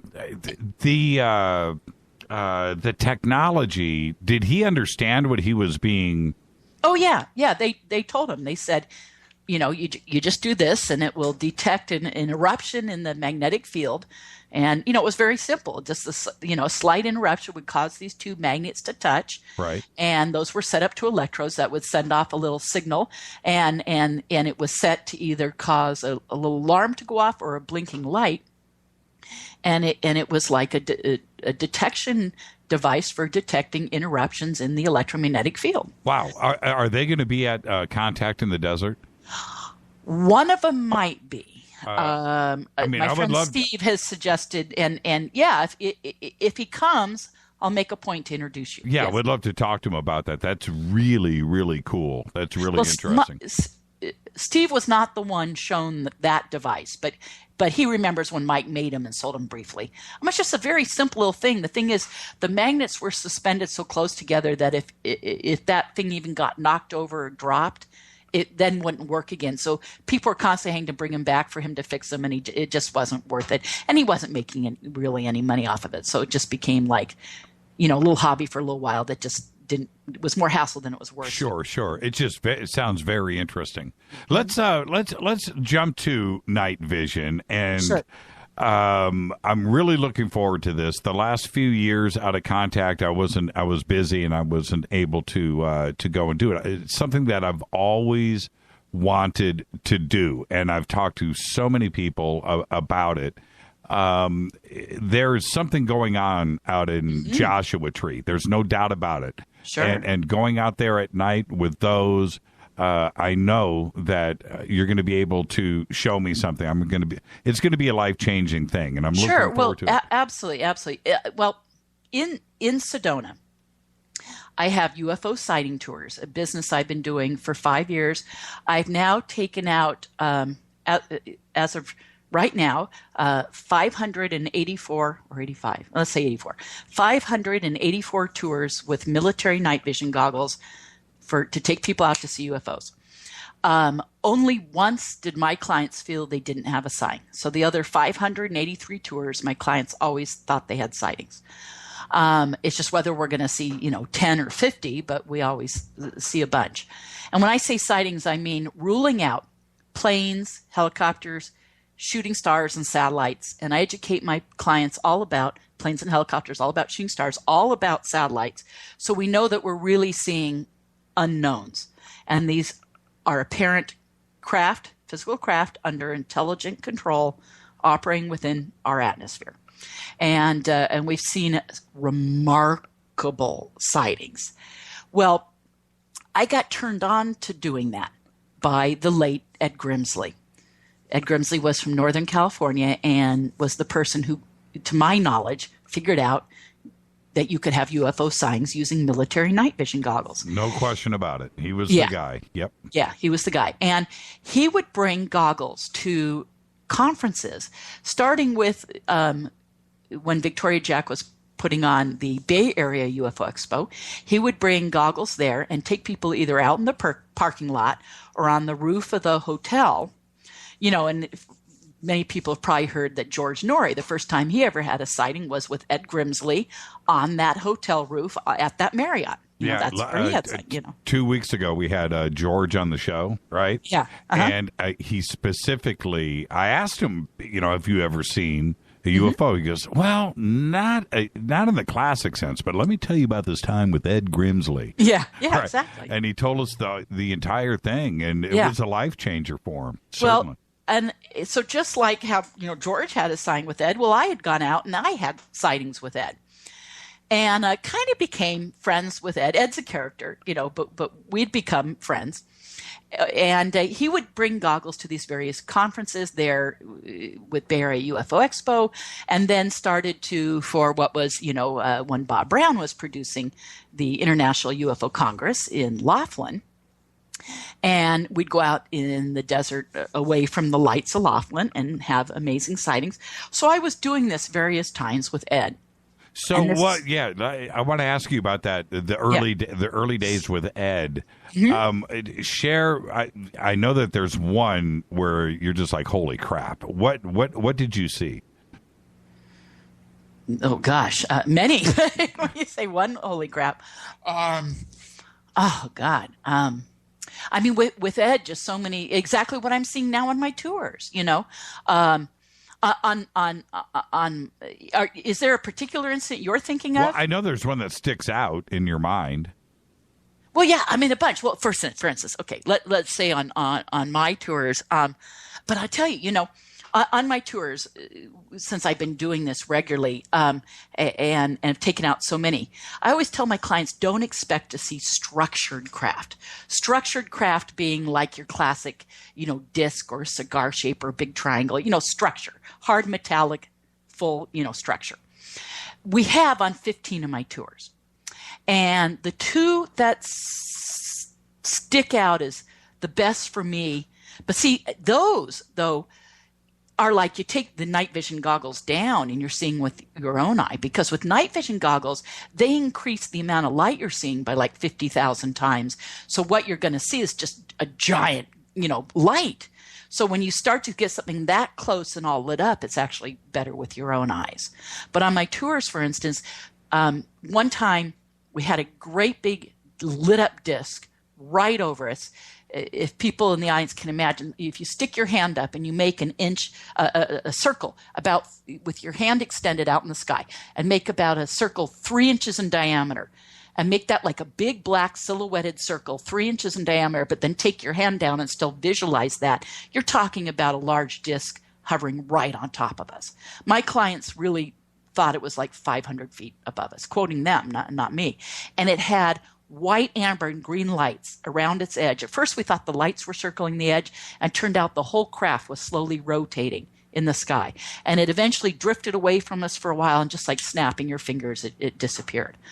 And that was amazing. And then another time, we had two big, solid, equilateral, structured triangles, black triangles. They each had a little amber light in each corner. They were exactly identical in size and shape. And they came right over us, hovered right over us. I had 8 people with me on the tour that night. One gentleman had been a professional airline pilot for 40 years. And before that, I forget exactly how long, I would say 10 or 12 years, he was a military pilot. So he'd flown for the military and then, worked for American and Continental and whatever for like 40 years. And he was out that night. So when he had told my other clients that he was a pilot and everything long before this event, this particular sighting happened. So when that happened and these two triangles came really low over us, they said, all my clients turned to him and say, what say you, and he said that he felt that they were about 300 feet in diameter each and probably only about 500 feet above us.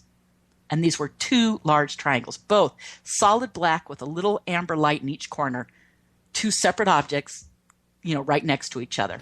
And it was just a remarkable sight. And then the two objects turned and flew away from us. And from the distance, because not that far from us, probably as the crow flies, it was only about an hour and a half away, would be just outside of Phoenix and Luke Air Force Base. And here comes this military jet. As soon as they turned and started going away from us, here comes this military jet following in behind them. Now, I can't say for sure he was chasing them, but he sure looked like he was. or at least coming in to follow their path. Now, the black triangles were not making any noise? No, completely silent. They came in kind of fast. They came in as two big amber lights. Classic now in UFO sighting lore is to see amber lights, or amber orbs. So they were these two large amber kind of orangey red lights on approach. And as they got closer and closer and came right over us, we could then see the distinct shapes of these two large black silhouettes with little amber lights in each corner, hovered right over us, and then they turned, turning almost like banking on their side, and then shot off really fast, and then here comes the jet behind them. And the jet you can hear. It's a jet. Oh, yeah, it was very obvious. When I take clients out, I educate them, and I'll do this at Contact in the Desert. Because I'm gonna be on a PA system with a mic and explaining things and educating just like I do on my tours. But planes all have acquisition lights. They blink. They usually will look red and white to the naked eye. And military jets have a different kind of strobe than commercial and private aircraft. So by the end of every tour, my clients know exactly when they've seen private or commercial aircraft or military aircraft, and they become really educated. And I talk about the maximum cruising altitude for these vehicles and et cetera. So it becomes really obvious when you're seeing planes.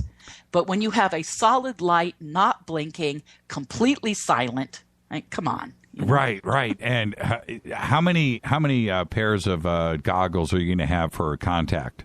Well, this is how it's going to work at Contact. I have events both Friday and Saturday that are going to begin at 8:30 and go roughly to about 11:30. And Friday and Saturday, those two events, we're going to have, I have a gentleman, his name is Alec Hoffman. He is the director of sales for Bearing Optics, which is a major goggle manufacturer and distributor, of night vision equipment, I should say, everything night vision. And he is providing about 12 or 15 pairs. And then I'm going to have 4 or 5 pairs. Is he gonna have stuff for sale? Yes, absolutely. Yeah, him and I are sharing an exhibit. I hear you.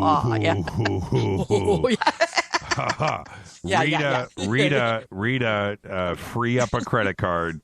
Yes. So, he'll have a version now. Usually, just so everybody knows, brand new, what's called Generation 3 military night vision goggles. I use PVS 7 for those of you who might be knowledgeable out there. PVS 7.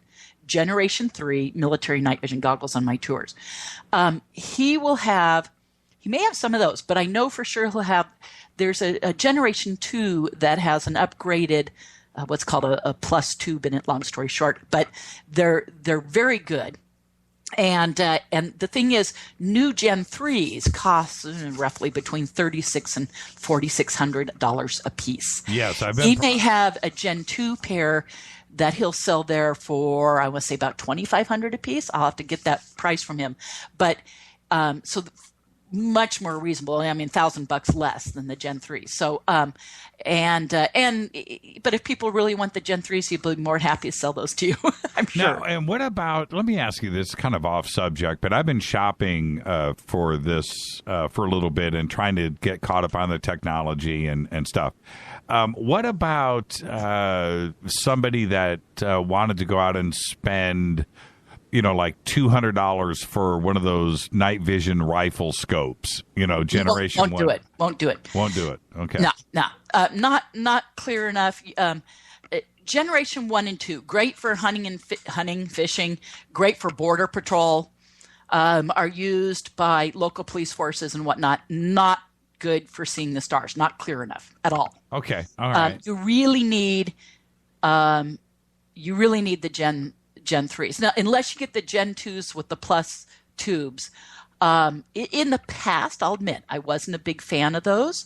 But Alex says what he's bringing to the conference will impress the what out of me. Right. And he said, so if Alex says that and says they're that good, I totally trust him. I am so grateful. And so is, Victoria with the conference. We're so, for Contact in the Desert, we are so grateful for Alec for providing these goggles for us to use. They called me and said, help, we need your help. Will you run this? I said, I'd love to run it, but I don't have enough equipment. Yeah, right. I only own like 5 pairs. I'm like, I don't have enough. So, you're going to have, there's 4,000 people attending that conference. And you're going to. Well, what we're going to do is I have some wonderful people, some very dear friends who are coming and helping me. And many of them, they've all done this with me. So they're all familiar with it and the goggles and how to do it. And I'm going to even give them a little updated training to make sure. And then the conference, Contact in the Desert, is having some really good volunteers that have worked with them in the past. What we will have is like I said, about 16 or 17 total pairs of goggles. What we will have is different volunteers who will have 1 or 2 pairs each. And they will be positioned in the viewing area. People will wait in line and come through in groups of 4 or 5 at a time. And you'll be given a certain amount of time, let's say, 10 minutes or so of viewing with the goggles, like 4 people at a time sharing 2 pairs, like 2 people per pair. But then after the 10 minutes of viewing, you will get back in line and cycle through again.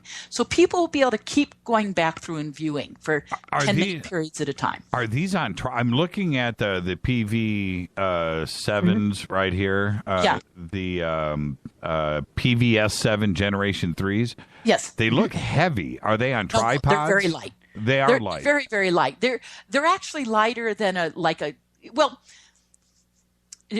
would say they're lighter than when you think of traditional binoculars, but new binoculars. And a local store in Sedona is selling a new binoculars for like bird watching and animal watching. Right.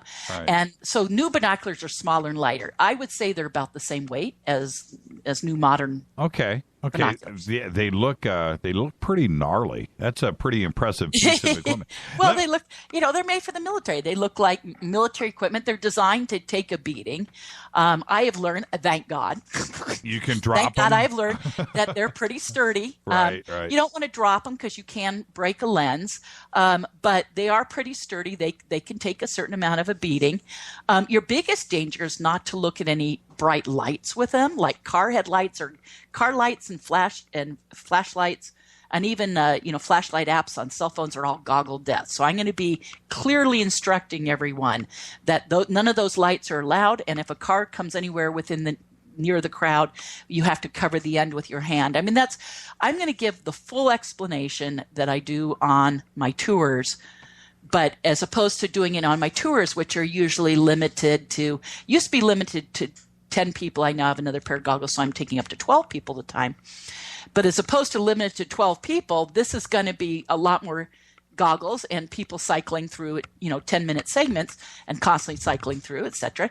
So everyone will get lots of opportunities to view for brief, moments at a time and then come through again. And if it all goes according to plan, it should work out really well and we'll have amazing sightings. Now, I'll say on Sunday night, which I think might be sold out.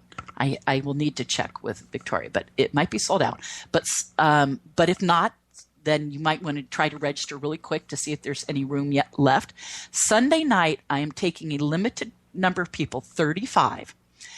It will be 2 people per goggles. We'll take all the goggles out, and Alec and I are taking people out to Giant Rock, famous Giant rock, it's going to be so Landers. cool. Yeah, and going out there, and Alec will answer anyone's questions technically about night vision equipment of all types. So he'll be out there as the night vision expert and also providing the goggles.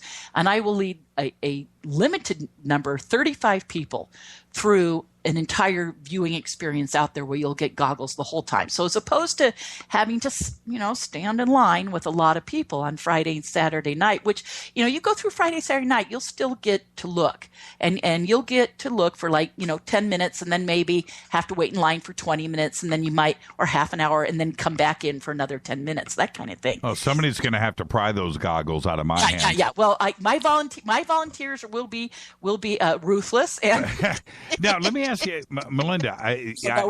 We'll be really fair, but in fairness to all the people waiting in line, we're going to keep it cycling through constantly, and so people will get a chance in short segments. But that's why I'm saying, if you really want to look the entire time, and you really want some really good viewing, and in a zero light environment, come out to Giant Rock. Yeah, come out to Giant Rock. Yeah. I have to ask you, when you do your tours out in Sedona, you always get the one doofus in the crowd, right? That says that this isn't real and whatever, and he's wasting his time, and his wife is dragging him along, right? And then, well, not as much as you think, but yes, it has happened. And then he sees something. Mm-hmm. Right? Tell me about that. I mean, is it just stunned? I love doing this. I change people's paradigms. I have had so many people go out skeptical or kind of tongue-in-cheek, if they sign up at the last minute, they sound like, oh yeah, this sounds like fun. And they come out going, oh yeah, well, we hope we see something, but don't really expect to. And then they're always shocked because I actually have a money back guarantee on. Now, I'm not at the conference. There's no money back guarantee thing because the number of people and everything, and but out at Sedona on my tours, I have a money back guarantee that you will absolutely see them or you get your money back. In 584 tours, only once did I have clients feel they didn't have a sighting, and it was really cool. It was two elderly couples. I didn't get their exact age, but I would say late 70s, early 80s. Very sweet. We'd gone out there. It was just a slow night. What can I say? It was a fluke. It happened my first year doing it. And so driving back I do this through the Center for the New Age in Sedona, which is this great big metaphysical store with all sorts of metaphysical wares and psychics. And it's really a wonderful team of people. But I meet my people there and we drive out to the viewing location, and driving back, I said, you guys, I'm really sorry. I don't know what happened. I just started this, money back guarantee policy. I'm absolutely going to give your money back as advertised. And they got back to the center, and I said, we don't keep credit cards on file, so I'll need your credit cards. Well, they went to their cars to get out their credit cards and give me the numbers, and they talked amongst themselves, and they came back to me, and they said, Melinda, we had such a good time. We refuse the refund. And so I've only had to offer the refund once, and I've never had to make good on it. But did you have a guy that went back to his car stunned and couldn't talk? Oh, everybody. I mean, yeah. I mean, there's... I won't say every tour, but I'll say, probably 2 out of every 5 tours is probably a good way to put it. I have someone who comes out really skeptical. And like you said, someone who their family drags them along. I mean, I've had, I'll tell you one funny story. This is a great one. This is probably my best skeptical person story. I had 2 families come out, and they'd come to the Center for New Age during the day and met me and everything, and that signed up. And, one was a 14-year-old boy and his friend, who was also 14, and then the younger brother, who was 12. So 2 14-year-olds and a 12-year-old. And then the dad and the mom, and then a totally separate family unrelated to them. Okay, we've got about 1 minute to the break. Go. Well, this guy, when his kids said, we want to do this, oh, Daddy, can we do this? We really want to do this. He said, that's the stupidest thing I've ever heard of. There's no UFOs. I'm sure this is a nice lady. I'm sure she means well, but it's the stupidest thing. There's no such thing. You're wasting my money, blah, blah, blah, blah, blah. They show up that night to go on the tour, and he originally said, I'm not going to go. I'm not even going to go. Just go waste my money. It's the stupidest thing. I'm not going. And he was really very negative. When they show up to go on the tour, he's with them. And I said, oh, you're just, dropping them off, right? because I'm like, uh-oh, and he goes, no, the boys twisted my arm. They really want to go. And he said, look, I'm sure you're a nice lady, but who are you fooling? This is stupid. There's no such thing. But, but you've got these two 14-year-olds, my son and his friend, thinking this is real. And Okay, and let me jump in. We're going to take a break. And then when we come back, we're going to hear, I know this is going to be good. This is Fade to Black. Our guest tonight, Melinda Leslie. When we come back, we're going to find out about Dad. And then we're going to discuss MyLabs. Exactly. This is Fade to Black. I'm your host, Jimmy Church. We'll be right back. Hi, everybody. This is Rob Halford, the Metal Guard on JimmyChurchRadio.com. KGRA Radio. Intelligent talk. So, you love talk radio? Then you'll love TalkStreamLive.com. TalkStream Live is always on, 24/7 with the best streaming talk shows. Find your favorite talkers and discover some new ones. It's free, readily available online or on any smartphone or tablet. Finding your favorite talk shows all in one place has gotten a whole lot easier. Just go to TalkStreamLive.com. Be sure to download the free apps from Google Play or the iTunes App Store.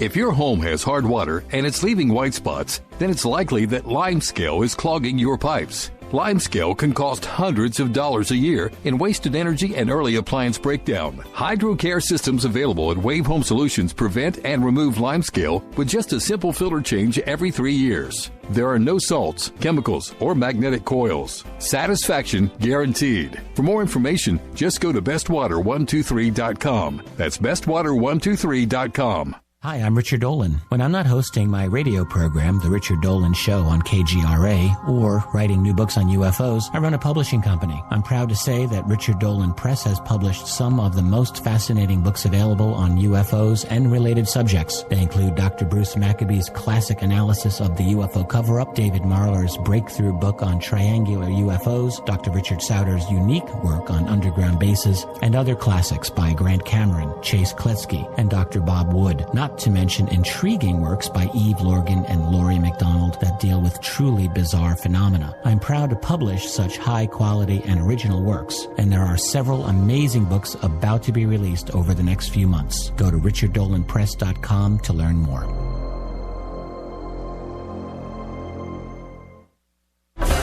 Did you know that when you're on the road with limited data or Wi-Fi available, you can still listen to every minute of Fade to Black by just calling 605-562-4482. No smartphone, app, or internet needed. It saves your data plan and no extra cost if you have unlimited minutes.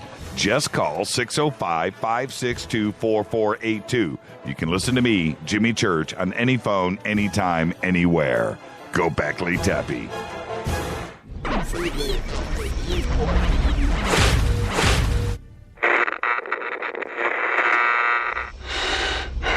You want to know a secret? I love ponies. I really love ponies. I'm serious. I couldn't stay sane without ponies to brush. Why Fade to Black? Because you never got that pony, damn it. This is Fade to Black with Jimmy Church on the Game Changer Radio Network and KGRA, the Global Radio Alliance.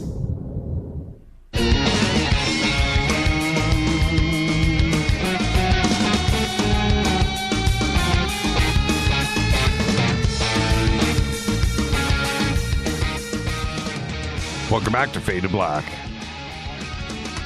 I'm your host, Jimmy Church. This is truly bespoke radio for the masses.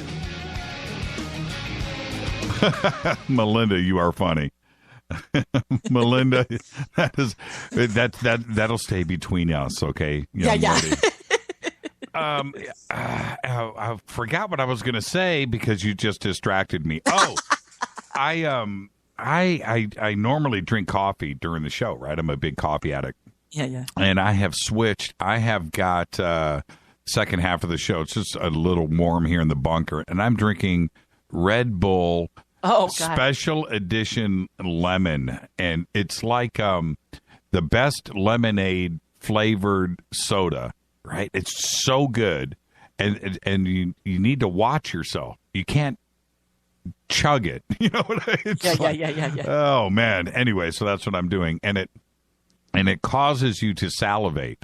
So now, I'm sitting here doing a show with a drool cup. I was going to say you're drooling. Yeah, hanging off my chin. Now, okay, so let's get back. Tell me about, really quick, I just have to hear the end of this because I know it's great. What happened to Skeptic Dad? Okay, well, so, and he had been kind of being a jerk, when I'd seen him in the afternoons. When he showed up with them, I'm like, oh, we're, dropping you off somewhere? And he said, no, the boys twisted my arm. They really want me to go. But he said, look, you're a very nice person. He goes, I promise. I'm not, he literally said, I'm not an asshole. I'll promise I'll be on my best behavior. And I said, okay, and he said, I'm sure I warned you, but I'll be on my best behavior and I promise to be nice. And, I'm curious what you think you're seeing. Okay. All right, great. So he comes out with me and I have this other family too. And everyone's being great. And we start seeing stuff. And he's like, in the usual stuff we see, which is things that maybe speed up, slow down, things that shoot off into space, things that make arcing turns. We take out high-powered lasers and we flash at objects, and we get objects that flash back at us. And by the way, we'll do that at Contact in the Desert as well. Of course, I educate everyone you don't flash in any planes. You always make sure that the light you're flashing at is not a blinking light. If it's blinking, it's a plane. So we don't flash at it. That's against the law. 2 years in jail, and because it can blind the pilot. It's a huge safety issue. So I'm very cautious about that. But in this case, we're flashing things, we're flashing back. And he goes, this is all very interesting. So it's starting to kind of make him go, huh. But then I'm trying to remember the order of the events, but not that it matters. We had, as these other things were happening, at one time, okay, I think the first thing was we had an object moving really slow, perfectly straight, that even I had said, okay, that's probably a satellite. And because I try to educate everyone on satellites, we've even had, iPads with satellite apps and whatnot. But in this case, we didn't have an iPad that night, but I said, okay, I think this is probably satellite, and it's going along real slow. And it keeps going towards the horizon. And we had seen some things make some arcing turns and some other stuff. So and the things that have flashed back, to the laser, when we flash at the objects, they went boom, boom, boom, flash back at us. So in this case, even the dad and the two boys had, at that time, because this was a couple years ago, I only had 3 pairs of goggles I was using. So the dad had a pair and the 2 boys, and they're watching this thing go really slow. And then all of a sudden, this object made a sharp right-angle turn and shot off. And I hear it. Now, I didn't have the goggles, so I hear the 3 of them go, oh my God. And the dad goes, let's say his son was Jeremy. I forget the kid's name. He goes, Jeremy, did you see that? And Jeremy goes, yeah, Dad, did you see that? And Dad goes, yeah, I saw that. And I go, what'd you guys see? And they said, well, that object that we all thought was a satellite, and suddenly made a sharp right-angle turn. And he was like, whoa. He was like, and I go, okay, not a satellite. I do this all the time on my tours. I'm constantly saying, okay, it might be a satellite. Then it does something weird. It zigzags or shoots off or speeds up. And I'll go, okay, not a satellite. So in this case, and I said, wow, okay, luckily I was wrong, and it made this sharp turn. So he was like, whoa. And then a little while later, let me see, I'm trying to remember the next thing. Well, I forget maybe the one in between, but the last thing that then happened was all of a sudden we saw 3 separate objects flying in a triangle formation. 3 separate things moving in the sky I call it vectoring in. They come together and formed a triangle, and they flew across the sky, 3 separate objects with, stars in between. But these 3 things flew together in a perfect triangle formation. And then in perfect unison, they dim out, meaning they were heading out into space together, getting closer together, smaller as they were dimming in perfect unison. We just had this happen. And that one was years ago, but we just had this happen again, literally about 2 weeks ago. An amazing triple sighting. Wow. And we get that a lot. We get triples. I want to say we get triples on an average about 1 in every 10 tours. But 2 weeks ago, we had it happen twice in like a week and a half period of time. And so that was, we had it happen, then 5 tours later, we had it happen again. And so, but I would say on an average, about 1 in 10 tours. Doubles, which is 2 things in unison, we get almost every tour. But let me go back to the story of Dad. So he sees this. Oh, and we saw another thing that shot off really fast, increased speed and shot off like a bullet. That was the other thing. So, and after that triple and those 3 things, I actually think those 3 things they made an arcing turn and then took off for space together. And he taps me on the shoulder and he says, come talk to me. And he walks me down. We're out in the middle of kind of nowhere on a dirt road, and we're in this clearing and we're up on a hill up high so we can have clear vision in all directions. And he walks me, I want to say, good 200 feet away from everybody. And he stands with his hands crossed, and he says, stone cold serious. He goes, congratulations. And I go, okay, congratulations for what? And he said, well, I was a bit of a skeptic. And I go, and I laughed. I said, yeah. And he said, you have made a real believer out of me. He said, I have never been happier to say how wrong I was. But don't go tell my kids UFOs are real, right? No. He said, I saw a thing make a sharp right angle turn. I saw 3 separate objects come together, fly in formation. And they were completely silent, no blinking. He said, I know all about planes. He used to be a pilot. He goes, I used to be a pilot, blah, blah, blah.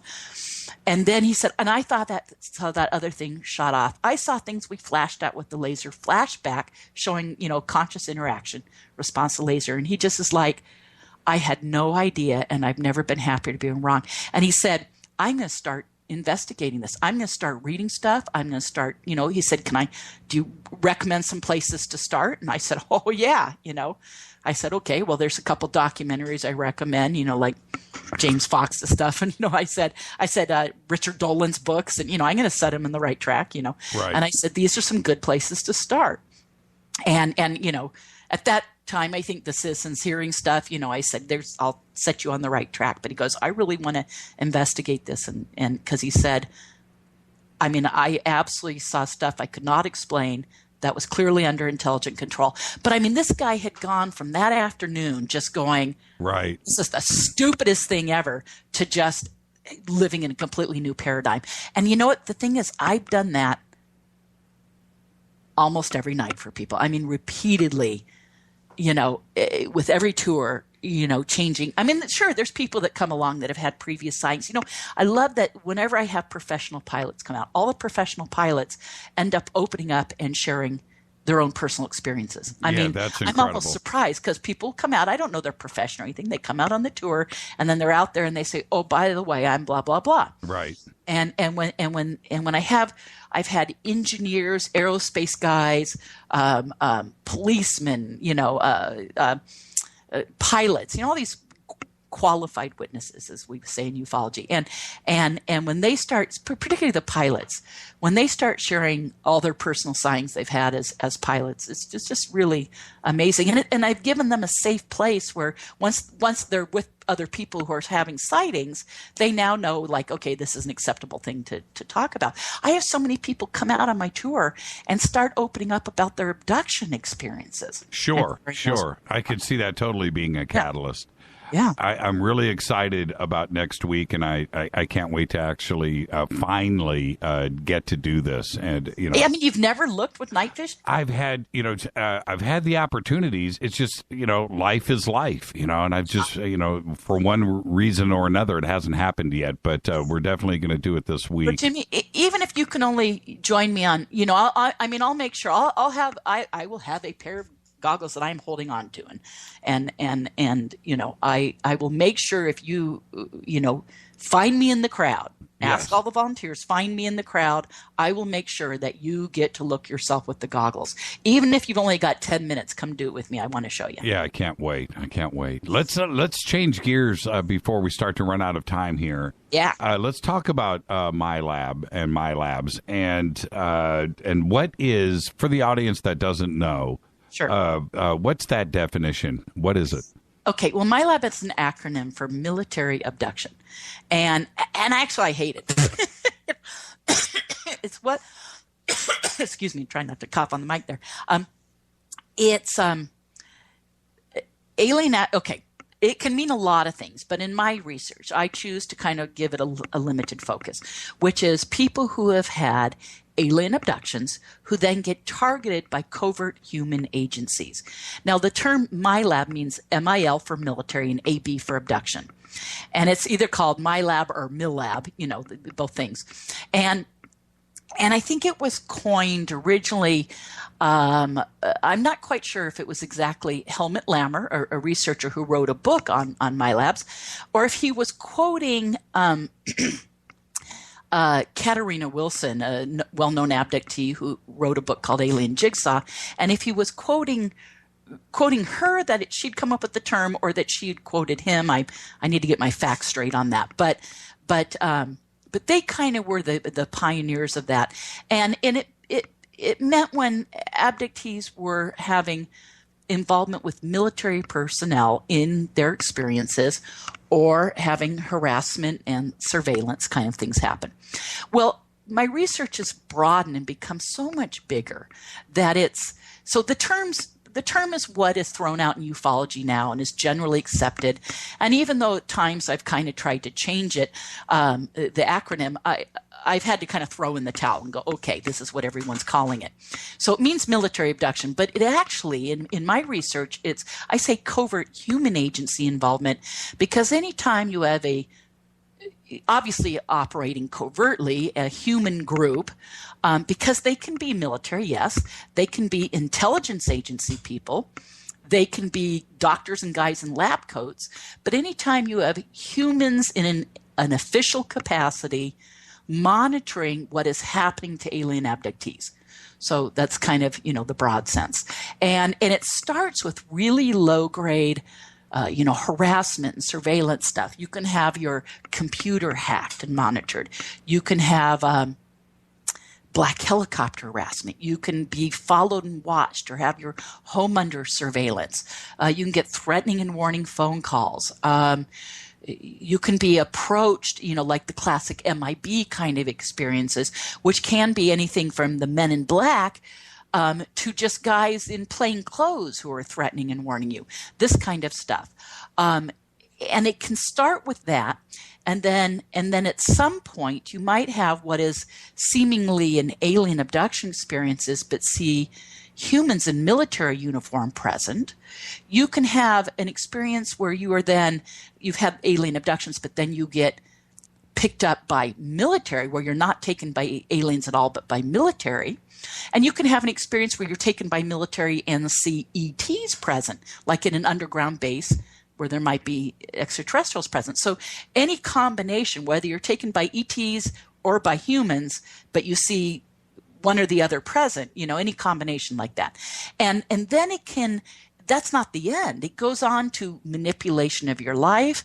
Another abductee coined a term, which is minders, which just means these individuals who befriend you in your life, often with intelligence or engineering backgrounds, and they'll befriend you in your life, and some people have even become involved in relationships with insiders and whistleblowers, but it can develop. And then my research has even gone further into a point where some of these individuals, the alien abductees having these experiences, then get recruited into covert programs. And you'll end up with people being recruited into what are called the super soldier programs and mind control programs, and of course the whole side development programs like remote viewing, etc. But a lot of these people were at one time alien abductees. So it can become very complex, but it can start with low grade harassment, surveillance, and then escalate. But that's kind of a big explanation. Well, no, and fair enough. And I want to explore this a little bit further, but there's one other aspect to me that I find is interesting, which is the possibility of some abductions not being alien at all, and maybe reenactments from the military acting like ET to mess with somebody's mind. I've actually gotten much less of that than you would think. Yeah, and you know exactly what I'm talking about. Aliens are, usually the abductees. Abductees are usually really calm, usually really clear when it's an alien experiences versus when it's a military. And it's the stark difference of going, wait a second, this is ETs in an ET environment. Like Dave Jacobs wrote about in some of his books, that the environments in alien abduction seem to be designed for work to be done on the humans, but it's a very alien environment that's very unusual, and the technology is very strange, and it seems like the air is self-luminous and ionized air lights up, and that there aren't really, or maybe panels of lighting on the walls but no light fixtures, and and et cetera, and things tend to be kind of organic and seamless, and the structures are all out of one form, and so this is the kind of thing in alien abductions, and that the aliens have these weird mannerisms and quality, and that there's time displacement scenarios and proportional displacement, like a ship looks little from the inside and you go on it and it's huge, and so these kind of things in the alien experiences. Yet in the military abductions, if people feel like they're either being taken by the military or taken to a military or a human environment, or covert humans, it's the fact it's linoleum floors and light fixtures and fluorescent lighting and security glass windows with little wires crossing through it, like when you see security glass, and handles on doorways, and these things that the person goes, oh my God, this is a completely human environment, and partitioned rooms and tenting and, stuff that just makes it so clear, and human medical instruments and stuff, it's just, it's the fact that it's so human to the abductee. And so I'm not really getting people saying, well, it was a military experience, but they made me think there were ETs. Now, sometimes there's some confusion initially, and initially I watched for that. But it turned out, and I've worked with, when I say I work with cases, I'm not a hypnotherapist. I'm not a therapist of any kind. I'm a researcher and investigator. But I have worked with hundreds of cases of people that I have interviewed about their experiences. And I actually can say that I am not really coming across that. And what as far as where people think it's ETs when it's not. Now, there can be some confusion if you're having a military experience and they bring an ET in the room. And there's some confusion, but the ETs have such a different quality, such a different look. There's only been a few experiences that I've ever heard of that it might have been a person in a mask or something, but it's so obvious right away that it becomes comical to the abductee. It's like, what are they trying to do? Right. Of course I know what I'm seeing here. So if anything, it's the abductee sees right through it. And what about how many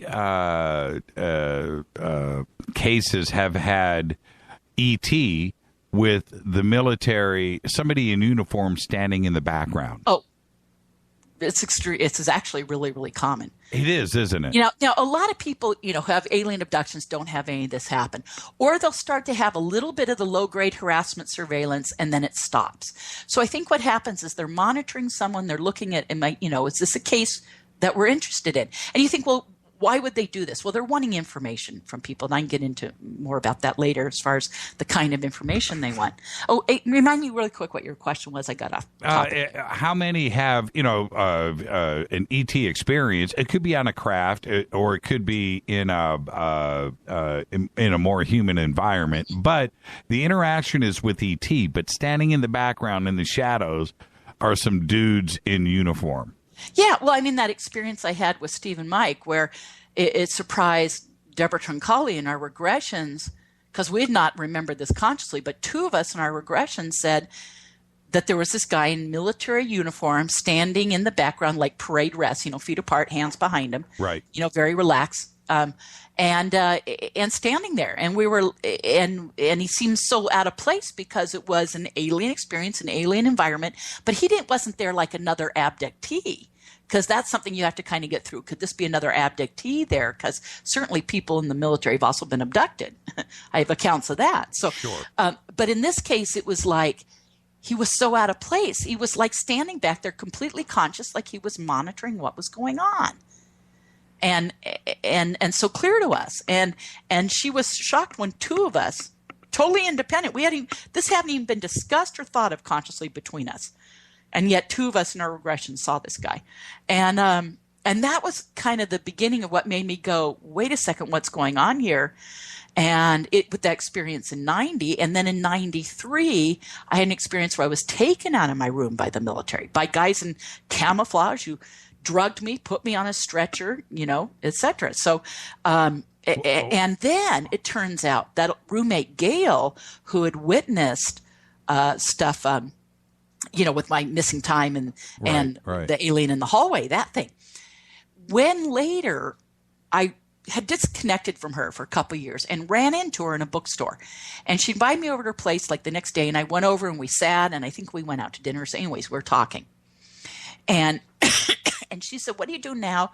How far?" Because we were roommates for a couple of years, so she knew I'd become very involved in the field. She goes, "Are you still involved? Are you still doing that?" I said, "Yes." And she goes, "Well, what are you doing with it now?" And I told her all about the MyLab research, and she was really quiet, and I was talking, and she had a couple of questions, and after a while she goes, "I'm really glad you know that now." And I go, "What do you mean?" Oh, man. And she said she had a 14-year-old daughter, Angie, who came and lived with us for a while. Her Angie and her dad weren't getting along. They were the parents were divorced. Angie lived with her dad. She wasn't getting along, so she came to stay with her mom for a couple months living with us. And then all of a sudden Angie was there, and all of a sudden Angie moved out suddenly, and I was given the story. She really missed her dad and wanted to go back with her dad. Okay. Well, Gail said, "Why did you think Angie moved out when she did?" And I said, "Well, she really missed her dad and wanted to go back." And she said, "Well, that's what we told you." And I go, "Yeah." And she goes, "That's not why." And I go, "Why?" And Gail said a couple of times when Angie was staying there, they were sharing a bed together in Gail's room. And she said, both of us were woken during the middle of the night. So this would have been like, let's say 91. Okay. And I didn't really figure out that I'd had these experiences for sure till 93, even though I'd had that one experience with the guys, but I kind of excused that away, that seeing that guy on board, it didn't make sense, but in 93 is when I really learned I had this. And she said, so this was like late 90, early 91. She said, Angie living there, they're woken in the middle of the night by military men shouting orders at me in the middle of the night. I would sometimes scream, I would cry, no, no, no, and plead with them, no. And she said they were awoken by this in the night. And at first they thought I was having strange men in my room at night or something. And then when she realized they sounded like military guys, and then she realized when I was so upset that this was like something going on against my will, she said they were so freaked out and scared by this. That's why Angie moved out. And okay, I'm gonna ask if you want to hang on for a little bit of overtime, because I have a couple of other questions that we haven't been able to get to tonight. And the main thing is, what is it that they are coming to collect? Is it information? Is it DNA? And so forth. And I think that is very important for everybody, because it's a question that we all have. Sure. I mean, what is the interaction there for? We know it is going on. There's no question about that. There's way too many. This is the thing, Melinda, that freaks me out the most, especially dealing with skeptics and whatnot, is that there must be millions of people with these stories and experiences. Yes. And they come up to me, they call into the show, they send me email, I interact, I talk, and everybody out there cannot be in the twilight zone. I'm not saying crazy. I'm saying experiencing something that isn't real. Mm-hmm. They're experiencing something, and there's an intention there. And let's discuss that when we come back after the break. Our guest tonight is Melinda Leslie. Next week, she will be out at Contact in the Desert doing her night vision, and I will be there, and I'll see everybody there. This is Fade to Black. I'm your host, Jimmy Church. Melinda Leslie will finish it up right after this. Stay with us.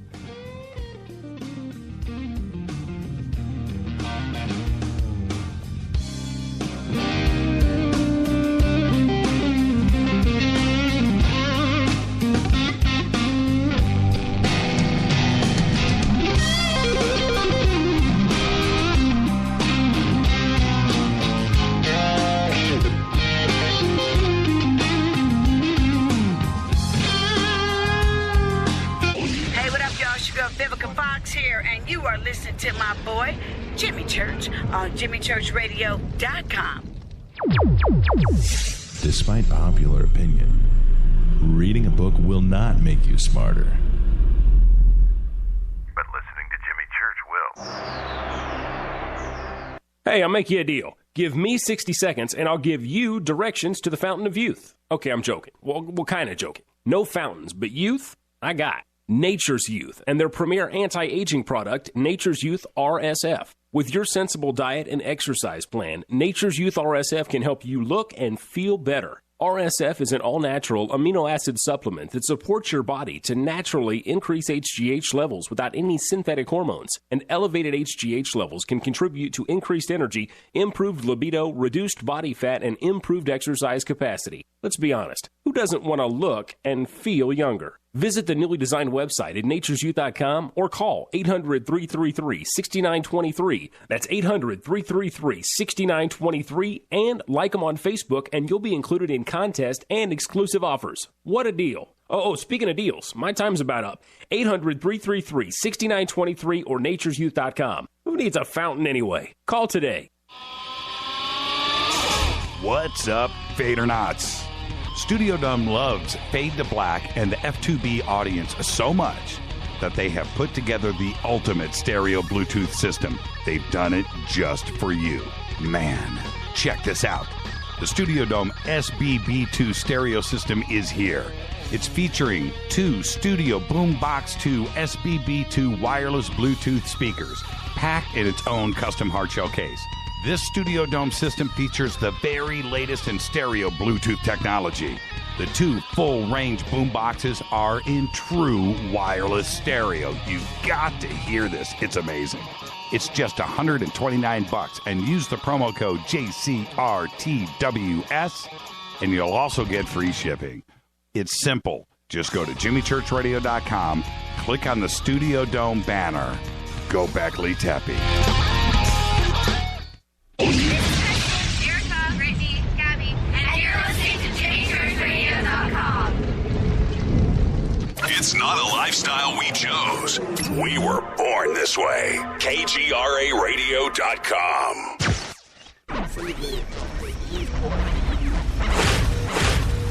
This is KJCR at JimmyChurchRadio.com.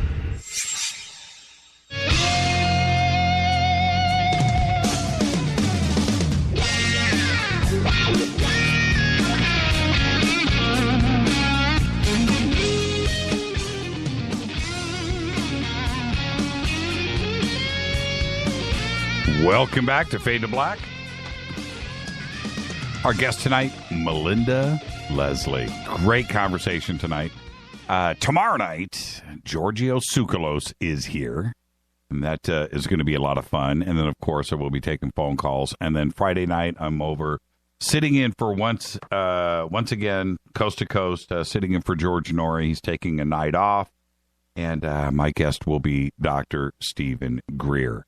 And so there you go. We got a full week. I might have some time off before we hit it on Monday. And then the next thing you know, we're out at Contact in the desert. Melinda, do you remember last year when you came up to me at Contact? Jimmy, you got to get me on the show. I want to talk about my... And here we are. It took a year, you know, Yep. and I want the audience... Yeah, about that. Yeah, I want the audience... I want the audience to know that we tried many times, Melinda and I, to make this happen, but we finally did. So what is it now? Okay, before we do run out of time, when you were, I mean, the obvious question that I have with what you do is the Contact, you know, Men in Black and experiences with that, but with this thing that happened that night with Gail and you, were they trying to get information out of you? What actually happened? Well, back then, that was just where, see, like I said, I didn't figure out till 93. So when I then ran into her, you know, these years later, for her to say, I'm so glad you know now, because back when Angie, my daughter, was living, well, her daughter, you know, was living with us, she said, what made Angie move out was she was scared to death because we were witnessing these experiences happening to you. Right. And they had never said anything to me back then. And I didn't have any knowledge till 93. Right. And here these guys have said they witnessed military men shouting orders at me in the middle of the night and my crying and pleading with them. And I'm like, what the heck? Yeah, exactly. And so what were they doing? Did you ever find out? Well, no, not in those experiences, because I've never been regressed or anything. And when they said that, the fact I sounded so upset, I think I'm a little bit afraid to look at those experiences. But I have so many experiences I do know about that I don't need that, to look at that per se. I mean, I'm curious, but other than that, there's not really need. But, I've had this happen with other people, as an example. Besides with Steve and Mike and having a guy in uniform in the background, but I mean, I could share a bunch of experiences. Let me say, for instance, one time I was speaking at a conference in Henderson, Nevada, and 15 of us were taken together from the Fiesta Hotel in Henderson, Nevada, in a military abduction experience. There was another time here in Sedona, myself and 4 friends, 5 of us, staying in a house together. A friend of mine visited from out of town, and her and I stayed at, another friend of mine has a large house with a big property and a separate little guest house. My friend Bonnie and I stayed in the separate little guest house. The couple that owned the main house, my friend and her husband, and they had a 25-year-old daughter visiting home from college. The 3 of them and Bonnie and I all got 3 of them from the main house, Bonnie and I from the guest house, all had an experience together. We were taken out of the house by ETs, but we were taken to an underground military base. We had an experience where we were tested for psi ability, specifically psychokinesis, affecting and moving matter with our mind. But it was a mass MyLab abduction with like 100 other people. And I've worked with other abductees who've had these same experiences with these mass MyLab events. Just like you have mass alien abduction events, which is well known in abduction research, you can have mass MyLab events. And so in this thing, we're taken to an underground base, we're tested for psi. It happened in Sedona. And years later, and I thought, God, all these people there in that experience, I would certainly meet maybe some other local people who would come forward and I'd eventually hear from and maybe be able to deduce that they were there. I always kind of hoped for like validation that would happen. Right. And then suddenly that experience had happened like 5 years ago. Well, 2 years ago, I had a guy, he'd come out on my tour. He was visiting there with his mom. He used to live in Sedona years before. And there was a period of time where he lived there for many years, was gone for about a year, and came back for about 5 months and then left again. But in that period where he had come back, he had a girlfriend at the time, was living with her, and he proceeded to tell me about 3, what he said were like MyLab related events that he thought had happened to him while living in Sedona.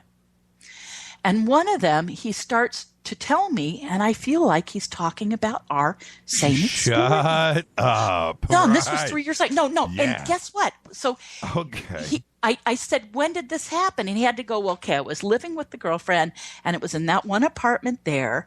And he said, it must have been. He said, that would have been the fall. And it turned out to be, I think, if I remember correctly, I think it's 2011 and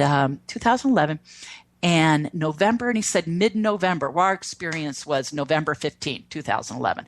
And he says there's 100 people lined up in this hallway, and we got in, we got tested, and they had they were doing like brain mapping stuff where they have like a skull cap on with electrodes, getting your brainwave readings while doing this ability, and the rooms and the testing and everything. I mean, I knew he was talking about the same thing. And then I hadn't told him about our experience. I said nothing. And then when he said mid-November, he goes, I don't know the exact date, but it would have been mid-November 2011. It was just like, oh my God. Wow. He was there. So here I'd always thought, wouldn't it be interesting if I met someone? And he no longer lived in Sedona. He was traveling back. He was with his mom, visiting friends that they used to know, when they lived here. But he had moved away. So here he comes back. But at that time, he was living here with that one girlfriend. And I swear, as soon as he started talking about the experience, and I didn't want to like just believe that, so I said nothing. But when he came down to mid-November in the year, yeah, all bets are off. Particularly when he said the device on our heads with the cords coming down and mapping, and the people with the computers and this whole thing, I was like, oh shit. Pardon my language. You know. Yeah, and Melinda, did you ever try to find out where the location was? Well, there's this whole thing, and this would be a whole nother discussion, but there is this understanding that we have a large underground military complex in this Sedona, Arizona area. That's right. And so, yeah, and there's a lot of insiders that have come forward, et cetera, about this. And people out hiking down those trails. Sedona, is known for its natural beauty and vortexes, but also the natural beauty and incredible hiking and trail bike, dirt bike, trails and whatnot. A mountain bike, I should say. And there's a couple of canyons where occasionally when people are hiking or on trail bikes down those canyons, they'll get stopped by guys all in black with Kevlar vest and combat boots, and they're holding M16s, and they're told, you've entered a restricted area and you have to turn around. Now, you could bike that trail every day for 10 days and not see them, but on the 11th day, they'd be there. In other words, it's just when something's going on. Right. But local veteran UFO researcher Tom Dongo, very you probably know of him. Yeah, great guy. And he had come across probably 30 cases of this. The Anita Dalton, who owns the Center for New Age, said she's had about at least 20 cases shared with her, and I've probably now had 25 or 30 cases shared with me of this going on. And so people, and one time was a lady and her daughter, a 14-year-old daughter, hiking with her. They go down Sycamore Canyon. They had hiked it before. They'd camped down there, and all of a sudden they're hiking there another day, and here come these guys. And she said they came out from like a group of boulders. There were like two guys, and they said, you've entered a restricted area. I've had 2 accounts of people who were stopped at gunpoint with actually guns drawn, pointing at them. Well, actually, interestingly enough, that same guy who, actually I've had 3 accounts of that shared with me. But one of those accounts was that same guy who had told me about having the same abduction experiences as us, being taken to that underground base. He had 2 accounts where him and another friend on 2 separate occasions had been stopped out on these trails. And one day it was this big black, like Bronco truck with tinted windows, maybe not a Bronco, but a big black SUV, tinted windows. These guys got out, all black, Kevlar vests, combat boots, approached them. And they said it was weird because the truck had come around a bend, like out of nowhere. They're out in the middle of nowhere. But in that area, right there, for those of you familiar with Sedona, they were actually in the Bradshaw Ranch area, which is a whole nother story. But yes, it is. Guns drawn and said, you have to turn around and leave right now. And they were like, this is like ranch houses around. They're like, what the hell? And guns drawn. And then these guys got in their truck and followed them in their car until they got back on the road. Like they followed them out to make sure that they'd left. And that was the same guy who shared that experience. So he, and then 2 other accounts of people who actually guns drawn were told, stop and turn around. Yeah. So that's giving further evidence that, you're out doing hiking trails in the middle of nowhere that there's no evidence of anything going on there. So why would these guys be there? But it just happens to be in the areas that are known to be right above this underground base. What is it, Melinda, about Sedona? Look, we have the crazy stuff that goes on, not only Area 51, and that could be us or them, it doesn't matter, but, we have Malibu and Catalina and what goes on out here off the California coast. Yes. But Sedona is a thing all its own. And Joshua Tree and Giant Rock, we have these places, but Sedona is off the charts. Mm-hmm. Mm-hmm. I had a friend of mine that lived out there, and I was there. This is probably 1995. I'm going back a little bit, about 21 years. Mm-hmm. And he told me, I said, so when do you guys see stuff? Every night. Oh, well, yeah. I mean, like, what do you see? Well, whatever you want. Well, what do you mean? What do you do? We go outside. And I'm like, exactly. Well, it's so common in Sedona for people to have UFO sightings. It has always been a hot spot. I mean, it's this whole thing where the Native Americans living in the area going back, thousands of years said they had not only regular contact with the star people, but they feel they're the descendants of the star people in the whole, kind of American Southwest, but particularly in like the Four Corners area and certainly northern Arizona. And so the Hopi, the Anasazi, this is kind of their whole belief system. And I'm very good friends with Clifford Mahooty, and he talks all about that with the Zuni saying that whole exact thing in the same area. That's right. Yeah, very good friend, dear sweet guy. And so that whole area is known for sightings. So in Sedona, it's kind of the general school of thought as to why Sedona itself is such a hot spot is what we call these vortexes, these increased electromagnetic fields. And it's believed that has something to do with drawing them. But people, just like you said, people have sightings there day and night all the time. And when I take people on the tours, we're using military night vision goggles, which increase the amount of light you see by 50,000 times. And I never dreamt, I can't tell you this, Jimmy, I never dreamt in a million years that we would have as many sightings on my tours as we do. I knew we would. I had gone, Ed Grimsley had come to a conference in Sedona and 2 nights in a row had night vision goggles. And I was living in Southern California at the time, and a friend of mine had a timeshare in Sedona, and she said, let's go out there and go this conference. And so I went out with her. It was this little tiny conference. And I had done this, of course, prior to that many times with Ed at these other, conferences, like I said, Northern California and Laughlin, Nevada, et cetera. And here I go out in Sedona and had just so many more sightings. And it was like, wow. And that's what planted the idea in my head to start my tours. He had worked with some other people, had a falling out with them, long story short, and another place out there was doing tours, but they stopped doing it. And Ed was always really supportive. And I want to say the honest, I give Ed Grimsley full credit for being the person who turned me on to this, that now I have a successful full-time business because of what he once showed me. And I give him credit for being the guy to say, hey, there's these crazy things, military night vision goggles that increase light so much, you're able to see these things. And now, in the reviews I get, it's just people are seeing them, like you just said. It's a hot spot for sightings, and we always see them. And I love what I do. I'm really blessed. I want to thank you for coming on tonight. And your website is UFOsightings.tours.com. All the information is there? Yeah, UFOsightingtours.com. You can get everything there. I've got projects going on. I'm in development right now on a new TV show that me and some other people are hosting. We actually have filmed kind of like 4 pilots. We just did that. It was extremely exciting. And I also, that's for iVolve television. And then I did Beyond Belief with George, which hasn't aired yet. So I keep wondering when that's going to air. I'll have to ask Tom again, but that's going to air, my segment on Beyond Belief, and as well as my show and that's on Gaia, as well as my show on iVolve television, which probably in about a month we'll have a free preview up on YouTube for people to see. And it's a talk show that me and 4 other incredibly strong women are doing together. And we're just so excited. It's really a fun experience. I can't wait to see you next week. We're going to have a lot of fun. Yeah, and Contact in the Desert, of course, that's contactinthedesert.com. I'm so excited to be a part of it.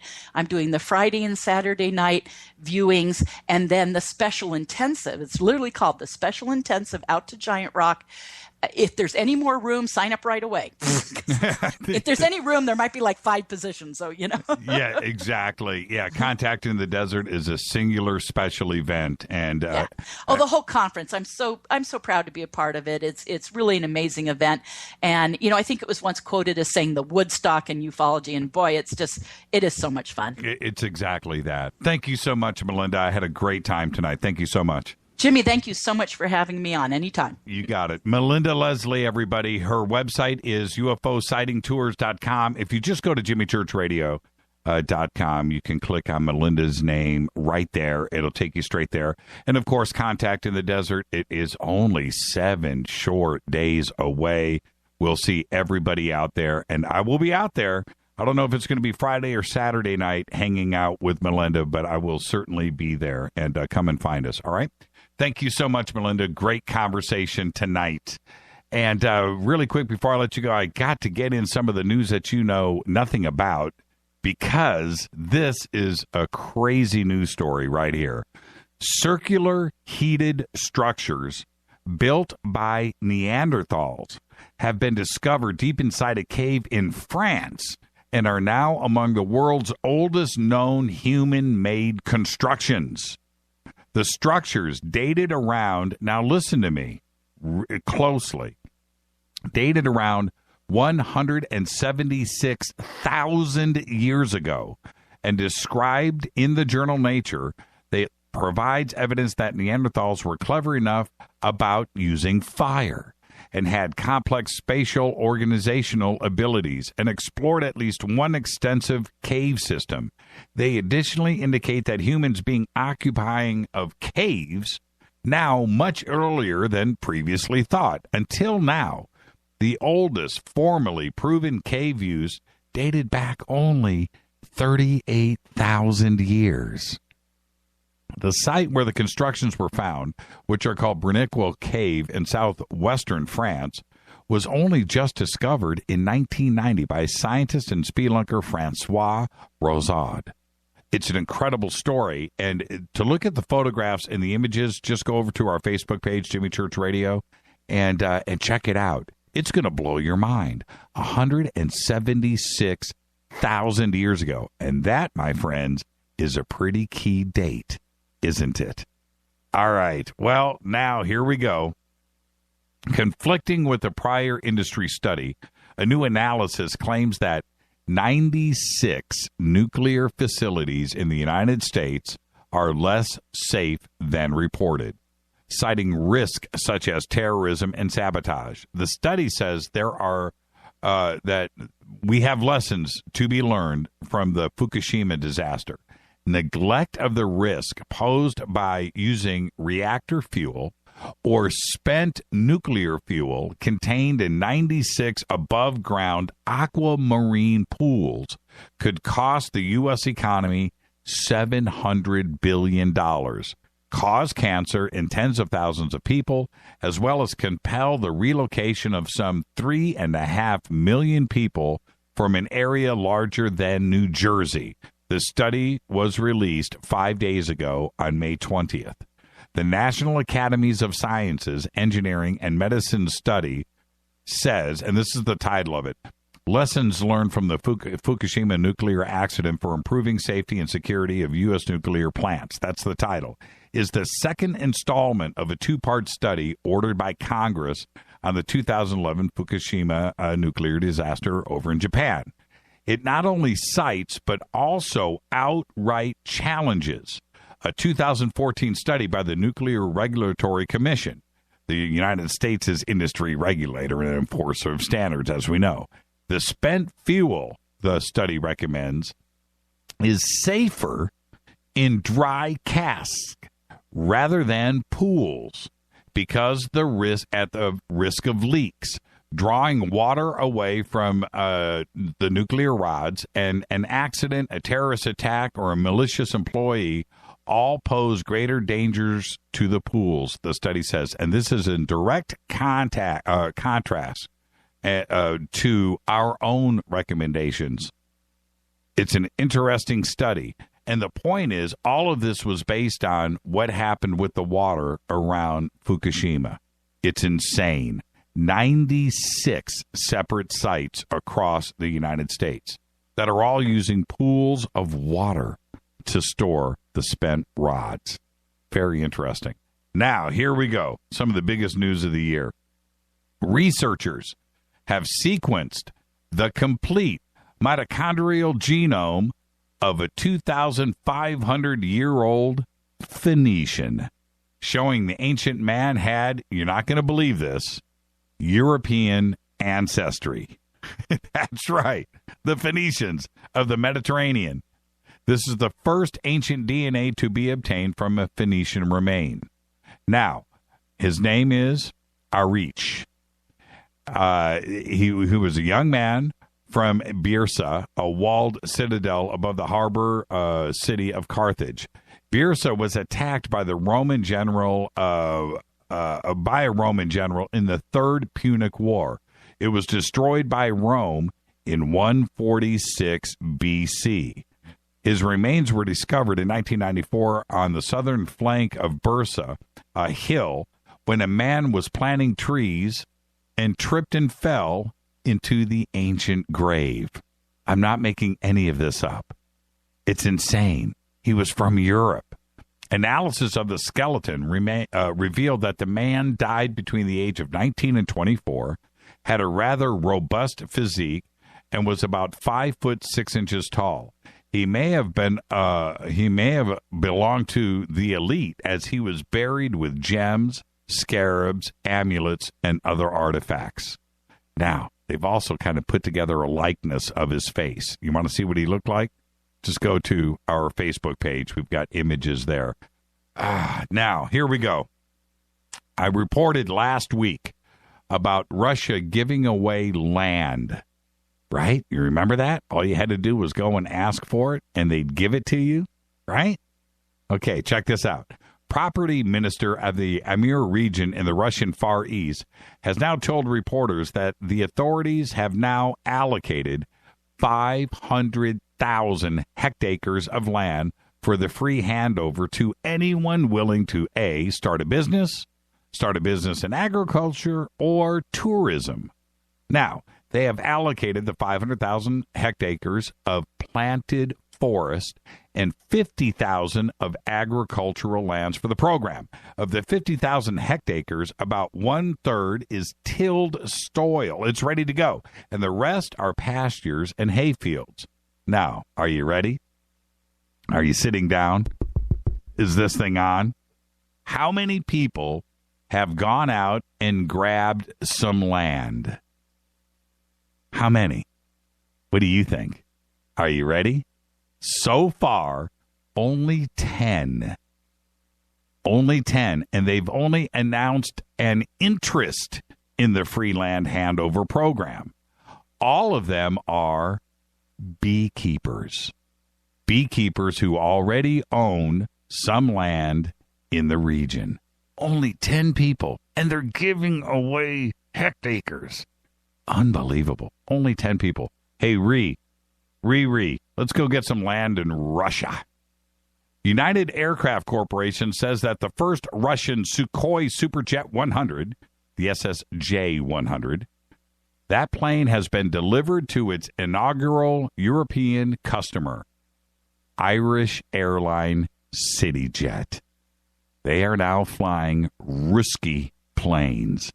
Under the $1 billion contract, CityJet will lease 15 SSJ-100 airplanes. By the way, it seats only 98 people. It's not some big, huge plane or anything like that, but 98 people, with an option for an additional 16 aircraft. The Irish airline will receive 3 aircraft this year, 2016, and the rest of them 2017 and onwards. Sukhoi is currently negotiating, and this is where the story gets crazy, and the press release was today. They are currently negotiating with Egypt Air. Yeah, to supply them with 40 SSJ-100 aircraft. According to media reports, Danish airline Greenland Express is also in talks with Sukhoi to buy 5 of the Superjet planes. Interesting that this announcement comes after what just happened in the Mediterranean. More on this as this story develops. German scientist. Oh, you know what? I'm going to have to do this story tomorrow. I'm out of time. I did it. I ran out of time again. This is Fade to Black. I want to thank Melinda Leslie for coming in. Yeah, it took a year, but it was an amazing conversation.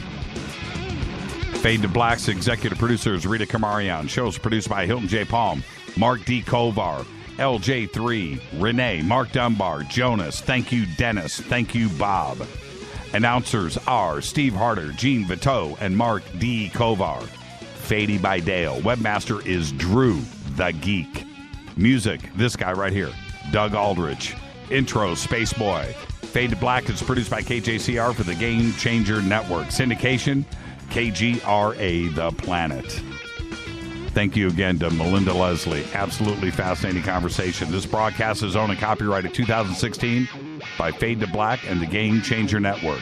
It cannot be rebroadcast, downloaded, copied, or used anywhere in the known universe without written permission from Fade to Black or the Game Changer Network. I'm your host, Jimmy Church. Follow me on Twitter right now at JChurchRadio. Email is jimmy@jimmychurchradio.com. I want everybody to be safe. Tomorrow night, Giorgio Tsoukalos. Go Beckley Tepe.